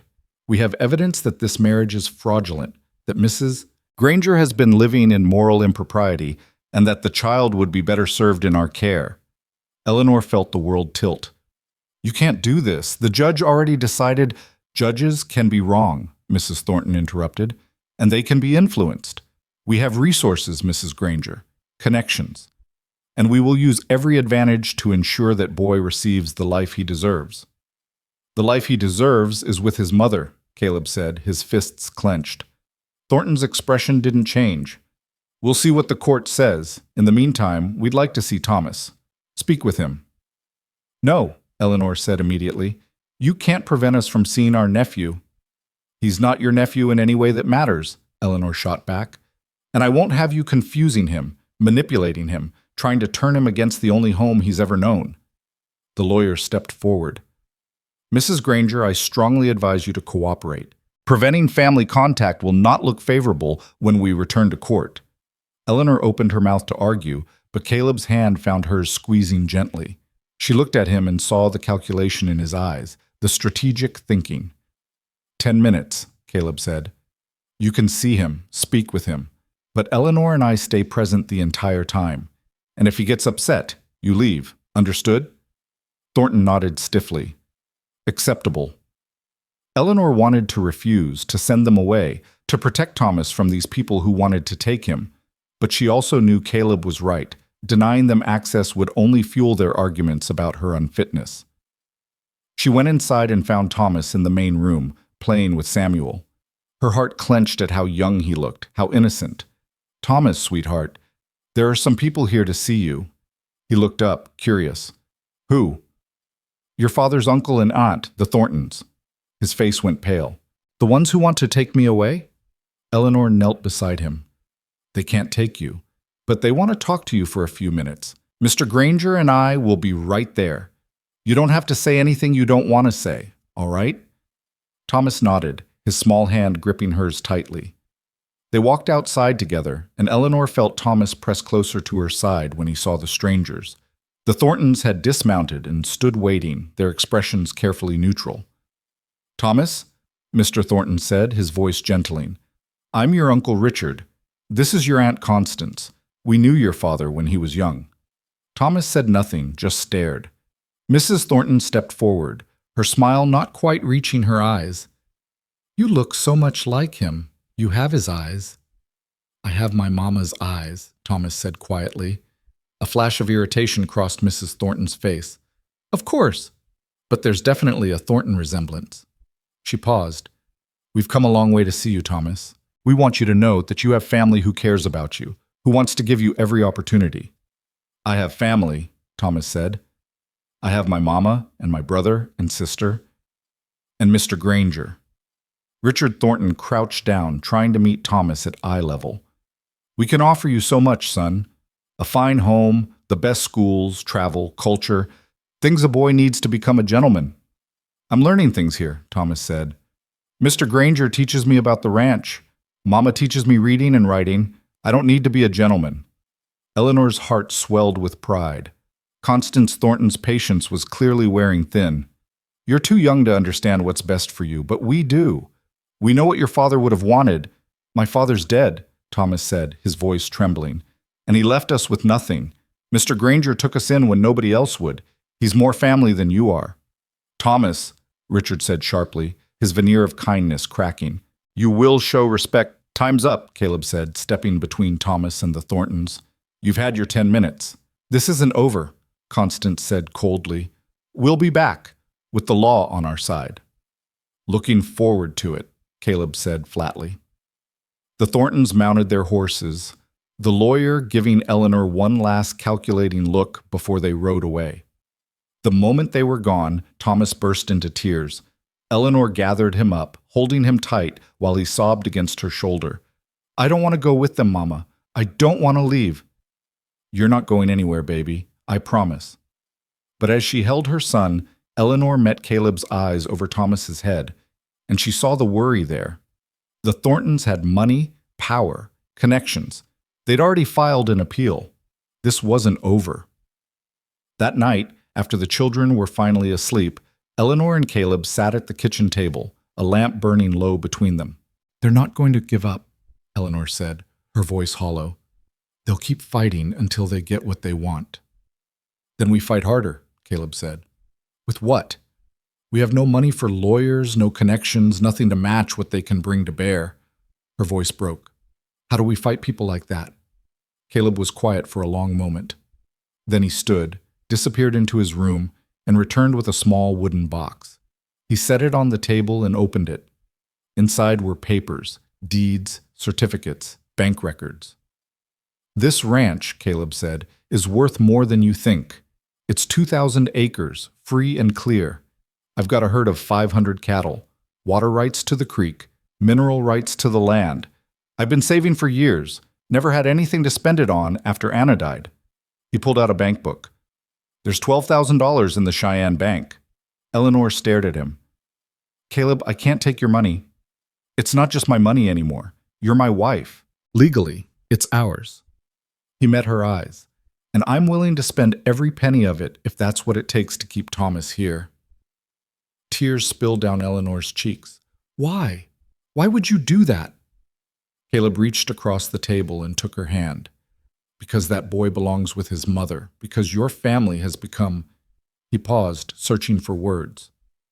"Because you matter to me, Eleanor. All of you. And I'm done standing by while the world tries to take away the things that matter." Eleanor stood and moved around the table, and before she could second-guess herself, she wrapped her arms around him. Caleb froze for a heartbeat, then his arms came up, holding her close. They stood like that in the lamplight kitchen, two people who'd married as strangers learning what it meant to stand together. "We'll hire a lawyer," Caleb said against her hair. "A good one. From Cheyenne or Denver if we have to, and we'll fight this properly." Eleanor pulled back just enough to look at him. "You really mean it?" "Every word." She kissed him then, Not on the forehead, not careful or tentative, but on the mouth, firm and sure and grateful. Caleb made a surprised sound, then kissed her back, his hand coming up to cup her face. When they broke apart, both breathing hard, Eleanor saw wonder in his eyes. "Eleanor, I know," she said quickly. "I know we're taking this slow. I know you're not ready, but I needed you to know. I'm falling for you, Caleb Granger, and I don't think I can stop it." Caleb's thumb traced her cheekbone, his eyes searching hers. "What if I don't want you to stop?" Her breath caught. "What are you saying?" "I'm saying, I think I've been falling for you too. I've been fighting it, telling myself it was too soon, that I was betraying Anna's memory. But the truth is, I look forward to seeing you every morning. I worry about you when you're upset. I want to protect you and those kids with everything I have." He swallowed hard. "That's not duty, Eleanor. That's something else." "Love?" she whispered. "Maybe. Or the beginning of it." He kissed her forehead, her cheek, the corner of her mouth. "I'm not good at this. Haven't been for a long time. But I want to try. With you." Eleanor felt joy bloom in her chest, warm and bright and terrifying. "We'll try together." They kissed again, slower this time, learning each other, and Eleanor felt the last wall between them start to crumble. When they finally pulled apart, Caleb rested his forehead against hers. "Should probably get some sleep. Big day tomorrow. We're riding to Cheyenne to find that lawyer." Eleanor nodded. "Together." "Together," he agreed.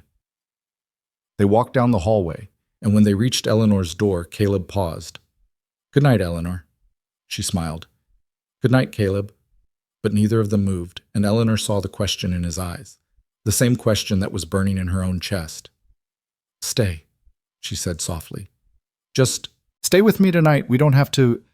I just don't want to be alone." Caleb's expression softened. "Are you sure?" "I'm sure." He followed her into the room, and they lay down together on top of the quilt, fully clothed, careful, and uncertain.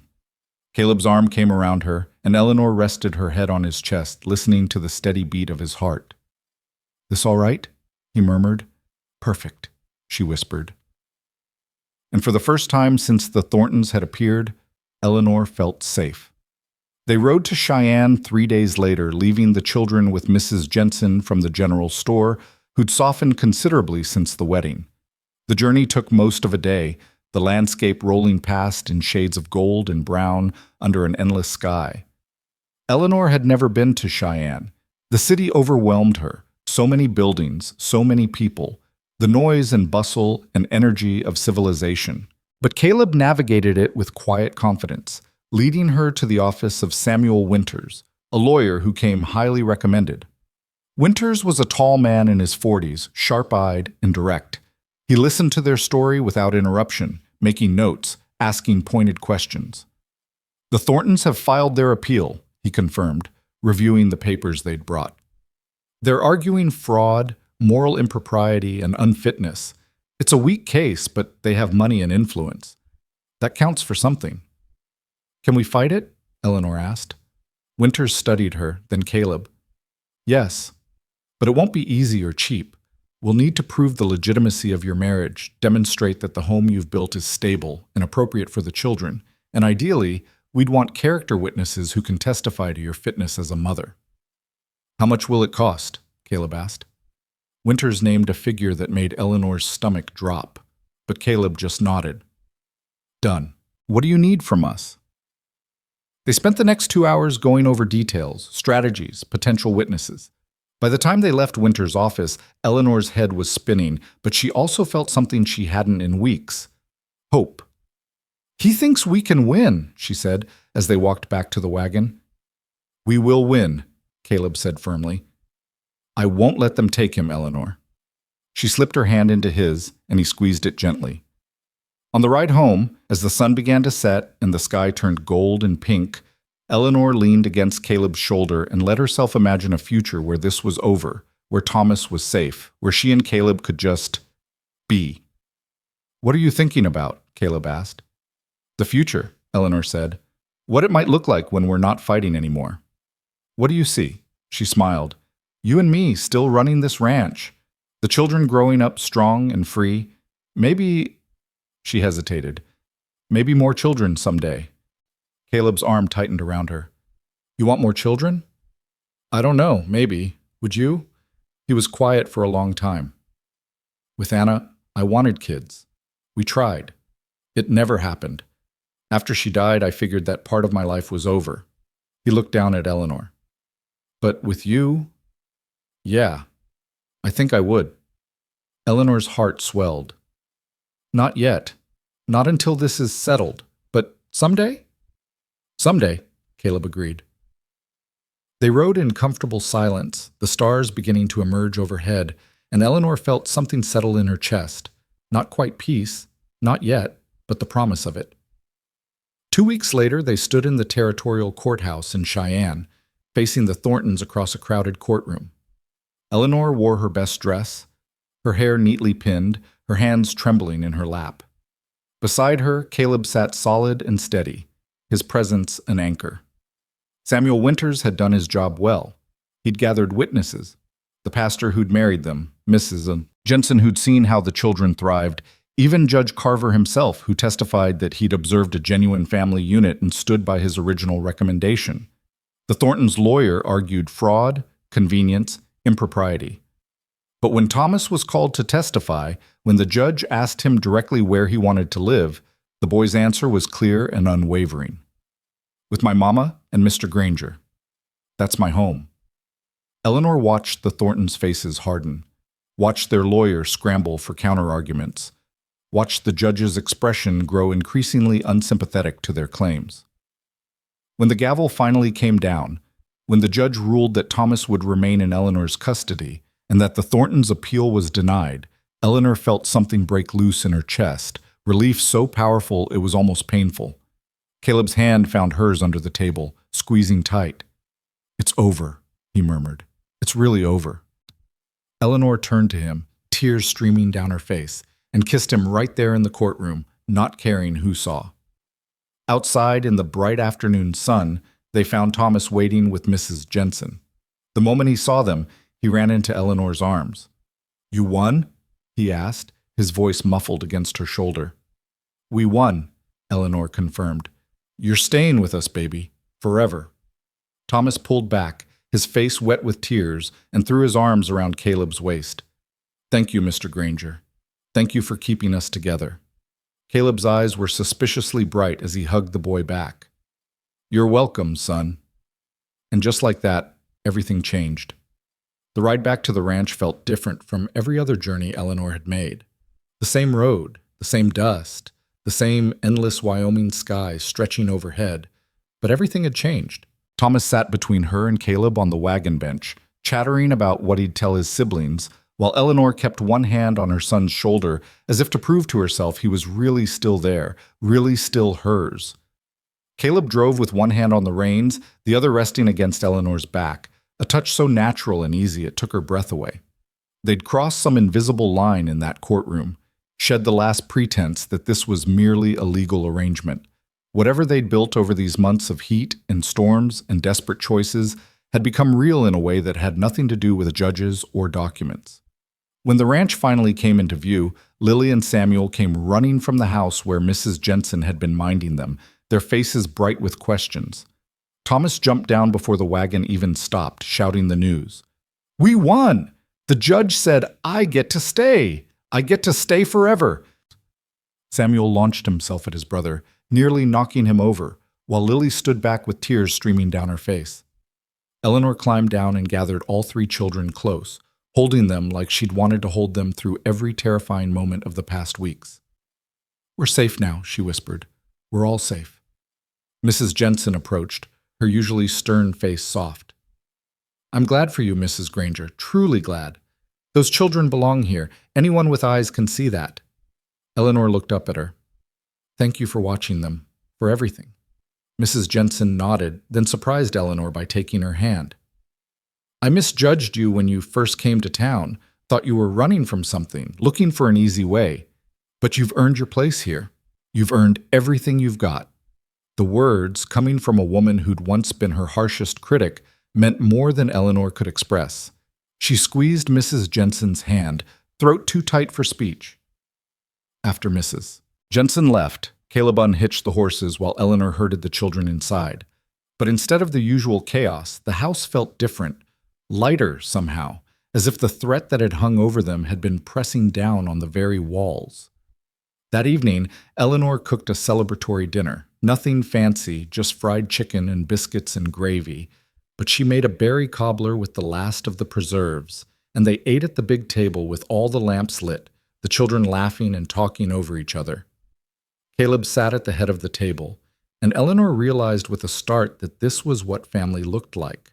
Not the desperate survival they'd been managing, but actual family, messy and loud and full of love that had grown from nothing, from dirt and dust and determination. After dinner, Thomas asked Caleb to tell another story about the old days, and they all moved to the porch where the evening air had finally turned cool. Caleb settled into his chair with Samuel on one knee and began talking about his first cattle drive, about getting lost in a dust storm, about the time a horse threw him into a creek. Eleanor sat on the porch steps with Lily beside her, listening to Caleb's low voice weave the tale, watching the way Thomas hung on every word. This man who'd been so locked away in grief and silence had opened up to her children, had let them crack him wide open, and the sight of it made her chest ache with something too big to name. When the stars came out and the children's eyes grew heavy, Eleanor took them inside and tucked them into bed. Samuel was asleep before she finished the first verse of the lullaby. Thomas held on a little longer, his hand gripping hers. "Mama, are you happy here?" Eleanor smoothed his hair back from his forehead. "Very happy, sweetheart. Are you?" "Yes. I like Mr. Granger. I like helping with the ranch. I like having space to run." He paused. "Do you love him?" The question was so direct, so earnest, that Eleanor couldn't deflect. "I do, yes." "Does he love you?" "I think so. We're still figuring it out." Thomas considered this with the seriousness of someone far older than 9. "That's okay. Sometimes the best things take time." Eleanor kissed his forehead, marveling at her son's wisdom. "When did you get so smart?" "I've always been smart," Thomas said, grinning. "You just never asked before." She laughed and left him to sleep, checking on Lily, who was already breathing deep and even. When Eleanor emerged onto the porch, Caleb was still sitting there, staring out at the dark land. She settled into the chair beside him, and for a long moment they just sat in comfortable silence. "Thank you," Eleanor said finally, "for everything, for taking us in, for marrying me, for fighting for Thomas, for all of it." Caleb turned to look at her, his face shadowed but his eyes catching the starlight. "You don't have to thank me, Eleanor. This family, you and those kids, you saved me as much as I saved you." "I don't think that's true." "It is." He reached for her hand, lacing their fingers together. "I was barely living before you showed up, just going through the motions, working myself to exhaustion so I wouldn't have to feel anything. You reminded me what it was like to have something worth protecting, worth caring about." Eleanor felt tears prick her eyes. "I was so scared when I stepped off that stagecoach. I had 3 children, no money, no prospects, and I was about to beg for work from a man I'd never met. I thought I'd hit the lowest point possible. And instead I found home." She looked at him. "I found you." Caleb stood and pulled her to her feet, drawing her close. "I need to tell you something. Something I've been trying to work up the courage to say for weeks now." Eleanor's heart hammered. "What is it?"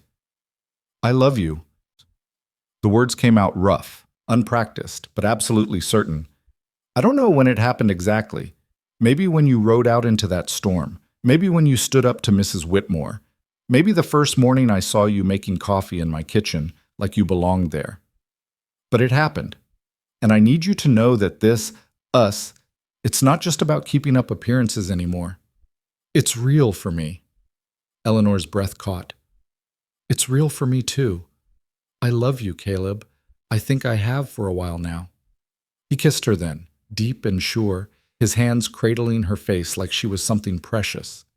Eleanor kissed him back with all the emotion she'd been holding in, the fear and relief and joy and desperate, growing love that had taken root in the hardest soil imaginable. When they broke apart, Caleb rested his forehead against hers. Come to bed with me tonight. Really, with me. Not just sleeping side by side, but be my wife in every way. Eleanor's pulse quickened. Are you sure? Never been more sure of anything. She took his hand and let him lead her inside, down the hallway to his room, a space she'd cleaned but never entered otherwise. It was sparse, masculine, but when Caleb lit the lamp, she saw small changes. Fresh curtains on the window, a quilt she'd made folded at the foot of the bed, signs that he'd been preparing for this, hoping for it. They came together with a tenderness that spoke of new beginnings, of two people learning each other slowly and carefully. Caleb touched her like she was a miracle, like he couldn't quite believe she was real and willing and his. Eleanor discovered the geography of his body, the scars, the calluses, the strength that came from years of hard work.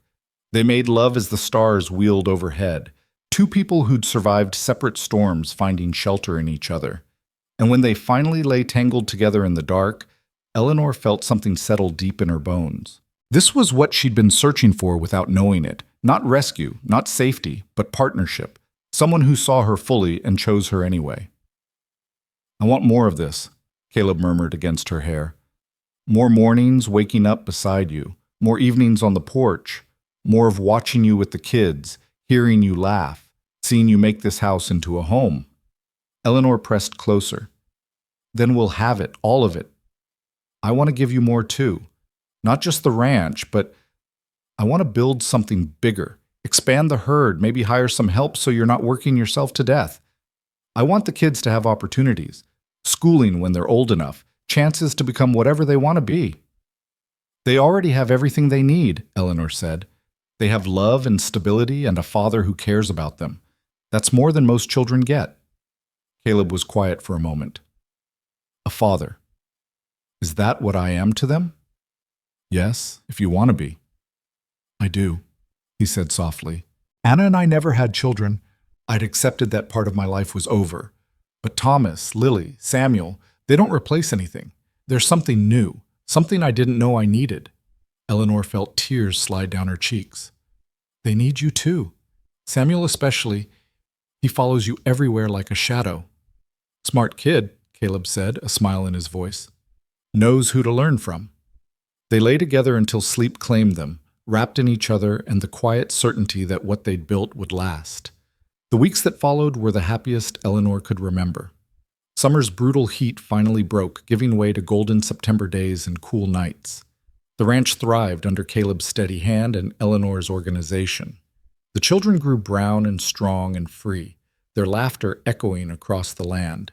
Thomas took to ranch work like he'd been born to it, rising before dawn to help Caleb with the cattle. Lily discovered she had a gift for gardening and coaxed vegetables from the dry soil with patient determination.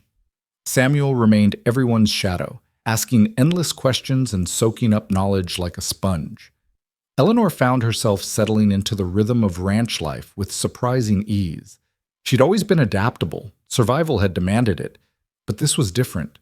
This wasn't just adapting to circumstances. This was choosing a life, choosing this place, choosing Caleb over and over again in 100 small daily moments. One October afternoon, Eleanor was in the kitchen preserving the last of the garden harvest when Caleb came in earlier than usual, his face troubled. What's wrong? She asked immediately. Nothing's wrong exactly, but can you come outside for a minute? She wiped her hands and followed him to the yard, where she saw a wagon approaching. Her stomach clenched with old fear. Visitors still made her nervous, made her think of judges and custody claims, but Caleb's hand found hers steady and reassuring. The wagon pulled up, and an elderly couple climbed down. The woman had kind eyes and silver hair, and the man moved with the careful stiffness of arthritis. Mr. and Mrs. Granger? The woman asked. I'm Martha Simmons. This is my husband, Henry. We heard about you from Judge Carver. Eleanor's grip on Caleb's hand tightened. What about? Martha's face creased into a warm smile. Nothing bad, dear. Quite the opposite. You see, we run a small orphanage in Laramie. We've been doing it for 20 years, giving homes to children who have nowhere else to go. But we're getting old and we're looking for good families to place some of our children with. Judge Carver spoke very highly of you both, said you'd fought hard to keep your family together, and that you'd built a real home here. Caleb frowned slightly. We appreciate that, but we're not looking to take in more children right now. Oh, I understand completely, Martha said quickly. I'm not here to pressure you, but I wanted to meet you, see the ranch, and perhaps leave you with some information. You see, we have 3 children, siblings, who desperately need a home together. Too many families want to split them up, take just 1 or 2. But these children have already lost so much. They need to stay together. Eleanor felt her heart twist. How old are they? 7, 5, and 3. A boy and 2 girls. Their parents died in a fire last winter. They've been with us since, but they need more than an orphanage can give them. They need a family. Eleanor looked at Caleb and saw her own thoughts reflected in his eyes.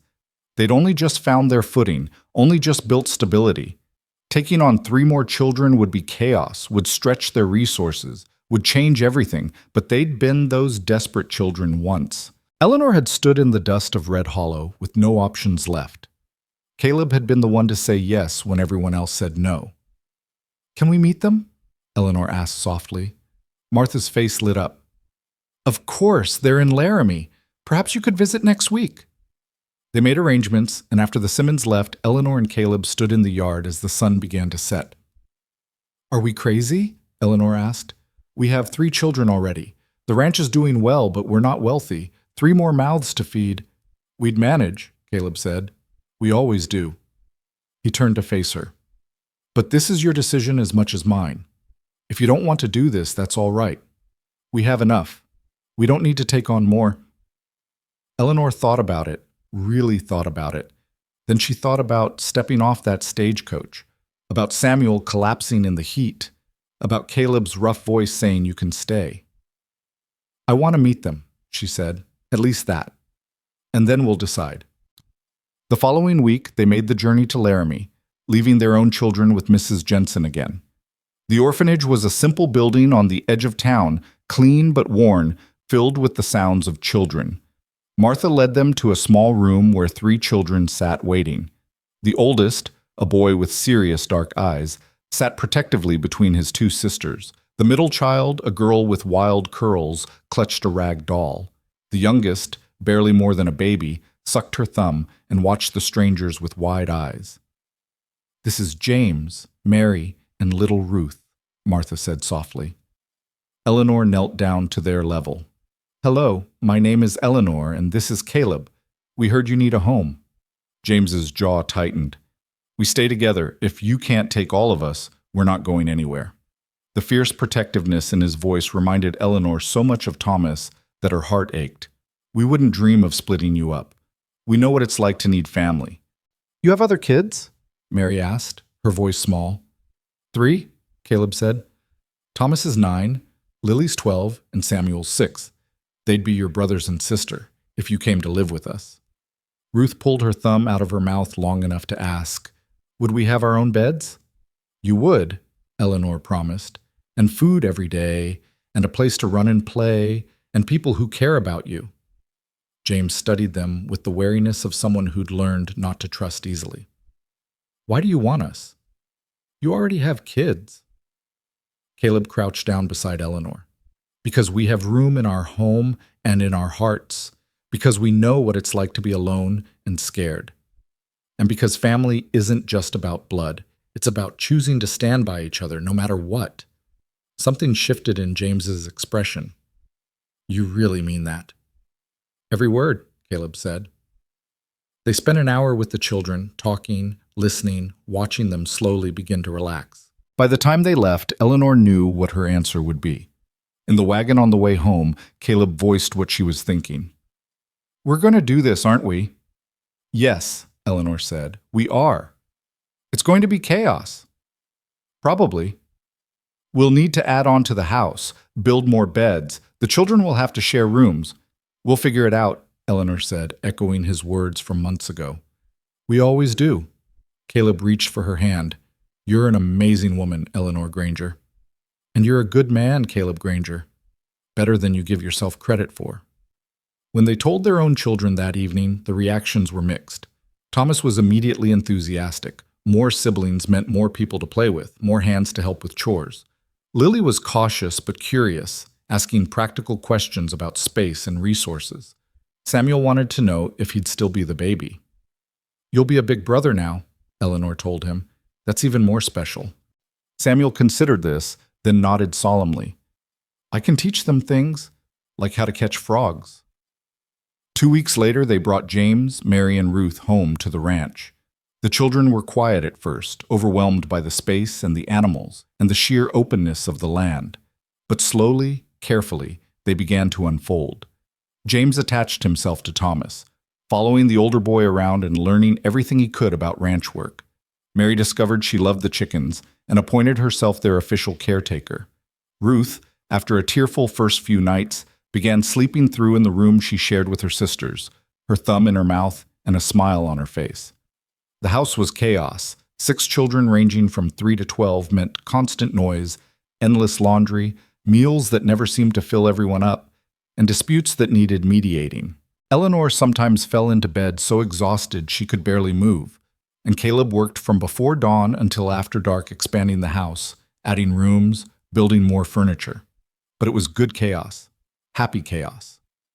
One evening in late November, Eleanor stood in the doorway of the main room and watched her family. All 6 children were sprawled on the floor, playing some complicated game that involved rocks and sticks and rules only they understood. Caleb sat in his chair, supposedly reading a newspaper, but Eleanor could see him watching the children with a soft expression she'd never seen in those early desperate days. He looked up and caught her watching. "What are you thinking?" "That we're insane," Eleanor said. "Absolutely, completely insane." "Probably," Caleb agreed. "But happy?" "Deliriously." That winter was hard, the hardest Wyoming had seen in years. Snow piled high, temperatures dropped dangerously low, and there were days when they couldn't venture beyond the barn. But the house was warm, the children were fed, and every night they gathered together around the fire, telling stories and singing songs and simply being together. Spring came eventually, as it always did. The snow melted, the creek swelled with runoff, and the land turned green with new growth. Caleb expanded the herd, hired 2 ranch hands to help with the work, and began teaching Thomas and James the business of raising cattle. Eleanor discovered she was pregnant in April. She stood in the kitchen one morning, her hand on her still flat stomach, tears streaming down her face. After everything, after running, after fighting, after nearly losing everything, she was carrying Caleb's child. A child born not of desperation, but of love, of choice, of the life they'd built together from nothing. When she told Caleb that night, he stood frozen for a long moment. Then he pulled her into his arms and held her so tightly she could barely breathe. "A baby," he whispered. "Our baby. Are you happy?" Happy doesn't even begin to cover it. He pulled back to look at her, his eyes bright. "Eleanor, I love you. I love this life we've built. I love those 6 kids in there who are probably destroying something as we speak. And I already love this baby." The children were thrilled when they found out. Lily immediately began planning. James wanted to know if it would be a boy he could teach things to, and Samuel was convinced the baby would be his special responsibility. The months passed in a blur of preparation and anticipation. Eleanor grew round and glowing, and Caleb hovered like a nervous hen, driving her half mad with his protectiveness. On a warm September evening, almost exactly a year after Eleanor had first stepped off that stagecoach, she went into labor. The midwife from town came, and Caleb paced the porch while the children clustered together in worry. When the baby's cry finally split the air, Caleb burst into the room to find Eleanor exhausted but beaming, holding a tiny red-faced infant. "A daughter," the midwife announced, "healthy and strong." Caleb approached slowly, reverently, and when Eleanor placed the baby in his arms, his hands shook. "She's perfect." "She is," Eleanor agreed. "What should we name her?" Caleb looked down at the baby, then at Eleanor. "Anna, if that's all right with you, I want to honor her, the woman who made me believe in love the first time. But I also want her to know she's here because of you, because you brought me back to life." Eleanor's throat tightened. "Anna Eleanor, then. For both of us." The baby, Anna Eleanor Granger, was welcomed into the family with joy and chaos, and so much love Eleanor thought she might burst from it. The older children took turns holding her, arguing over who got to help, and generally making enough noise to wake the entire territory. That evening, after the midwife had left and the children were finally asleep, Caleb and Eleanor sat together on the porch, the baby sleeping peacefully between them. "Do you ever think about that first day?" Eleanor asked softly. "When I showed up desperate and half dead?" "Every day," Caleb said. "I think about how close I came to sending you away, how my life would look now if I had." "What changed your mind?" "Samuel," Caleb said simply. "When he collapsed, I saw my own helplessness reflected in your face, and I couldn't walk away from that. Couldn't let a child suffer because I was too locked in my own grief to care." Eleanor leaned her head on his shoulder. "We saved each other." "Yeah," Caleb agreed. "We did." They sat in comfortable silence, watching the stars come out over their land, their home, their family. In the distance, cattle lowed softly. From inside the house came the sounds of children sleeping. The baby stirred slightly, and Caleb reached down to gently rock the cradle he'd built. Eleanor thought about everything that had brought her to this moment. The fear and desperation, the brutal heat and endless dust, the storms that had nearly destroyed them, and the legal battles that had threatened to tear them apart. She thought about Caleb's cold eyes softening, about learning to trust again, about building a family from scattered pieces. "What are you grateful for?" Caleb asked, as if reading her thoughts. Eleanor considered the question seriously. "I'm grateful for that stagecoach driver who left us stranded. I'm grateful for the heat that nearly killed us, because it brought us here. I'm grateful for every closed door and turned back, because they led me to the one door that opened." She looked at Caleb, at his weathered face and gentle eyes, at the hands that had built this life for them. "I'm grateful for you," she said, "for your courage in saying yes when you wanted to say no, for fighting for us, for learning to love again when you thought that part of you was dead." Caleb kissed her forehead. "I'm grateful for you too, for your strength, for your stubbornness, for refusing to let the world break you, for showing me that it's possible to start over, even when you think it's too late." Baby Anna made a small sound, and they both looked down at her, this tiny person who represented everything they'd built, everything they'd become. "She's going to grow up knowing she's loved," Eleanor said. "They all are. That's what we're giving them, not wealth or status or any of the things the Thorntons thought mattered, just love and stability and a place to belong." "That's everything," Caleb said. And it was. As the years passed, the Granger Ranch became known throughout the territory, not for its size or wealth, but for being the place where lost children found home. Eleanor and Caleb took in more over time, never turning away siblings who needed to stay together, never hesitating when they saw need. The house grew to accommodate them all. The land prospered under Caleb's careful stewardship and the children's eager help. And every evening, no matter how many children sat around the dinner table, Eleanor and Caleb found time to sit together on the porch and watch the sun set over their land. They never forgot what it had cost to build this life, never forgot the heat and dust and desperation that had brought them together.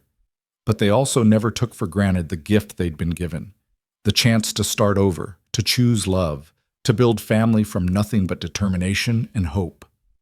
Thomas grew into a fine young man who eventually took over much of the ranch management. Lily became a teacher, educating not just her siblings, but children from neighboring ranches. Samuel discovered a gift for working with horses and trained them with patient skill. James, Mary, and Ruth thrived, their early wariness replaced by confidence and joy. And little Anna Eleanor, growing up surrounded by siblings and parents who adored her, became the heart of the family, fierce and loving in equal measure. On their 10th wedding anniversary, Eleanor and Caleb stood in the same spot where she'd first stepped off the stagecoach, now a much larger, more prosperous ranch, but still recognizably home. "Any regrets?" Caleb asked, his arm around her waist. Eleanor looked at the house bursting with children and life and laughter, at the land they'd tended together, at the man beside her who'd started as a stranger and become her partner in every possible way. "Not a single one," she said.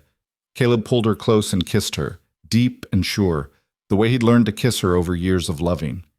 When they broke apart, he rested his forehead against hers. "You know what the best part is?" he asked. "What?" "We're still just beginning. Still have years ahead of us, still have more to build, more to give, more to become. Eleanor smiled. Then let's get to it. They walked back to the house hand in hand, and the door swung open to reveal their entire family waiting, children of all ages, some theirs by birth and some by choice, but all theirs by love. The evening meal was waiting, and chaos and joy and the beautiful mess of family life. Eleanor Granger, who had once stepped off a stagecoach with nothing but 3 children in desperation, had found everything she'd never known she was searching for. Not rescue, not salvation, but partnership, purpose, and a love that had grown from the hardest soil imaginable. And Caleb Granger, who had locked himself away in grief and solitude, had learned that the heart could break and mend and grow larger than before, that family could be chosen as well as born, and that sometimes the greatest courage was simply saying yes when every instinct screamed no. They had been broken people who found each other under a burning sky. And together, they had built something that would outlast them both. A home where love mattered more than blood, where belonging was earned through loyalty and devotion, where every child knew they were chosen and cherished. The ranch would pass to their children and their children's children, but the legacy would be something deeper than land or cattle or buildings. It would be the knowledge that family is what you build, not what you're born into. That home is where you're seen and valued and loved exactly as you are. And that sometimes the best things in life come from the moments when you have nothing left to lose and everything to gain, when you step off a stagecoach into hell and find someone willing to walk through it with you. Eleanor and Caleb had survived. They had fought. They had chosen each other again and again until choice became certainty. And they had built a home under that endless Wyoming sky, not because they were rescued or saved, but because they had saved each other. That was the story they would tell their grandchildren someday, sitting on that same porch where so many evenings had been spent in quiet communion. They would talk about the heat and the dust, about storms and legal battles, about saying yes when it would have been easier to say no. But mostly, they would talk about love, the kind that grows slowly, earned through shared hardship and mutual respect, the kind that doesn't rescue but stands beside, the kind that says, "I see you, I choose you, I will fight for you, and together we will build something worth having." And their grandchildren, secure in the knowledge that they were loved and wanted and home, would understand that the greatest stories aren't about princes saving princesses or magic solving problems. The greatest stories are about ordinary people making extraordinary choices, choosing courage over fear, choosing love over loneliness, choosing to build rather than break. Eleanor and Caleb Granger chose. Every single day, they chose. And that made all the difference.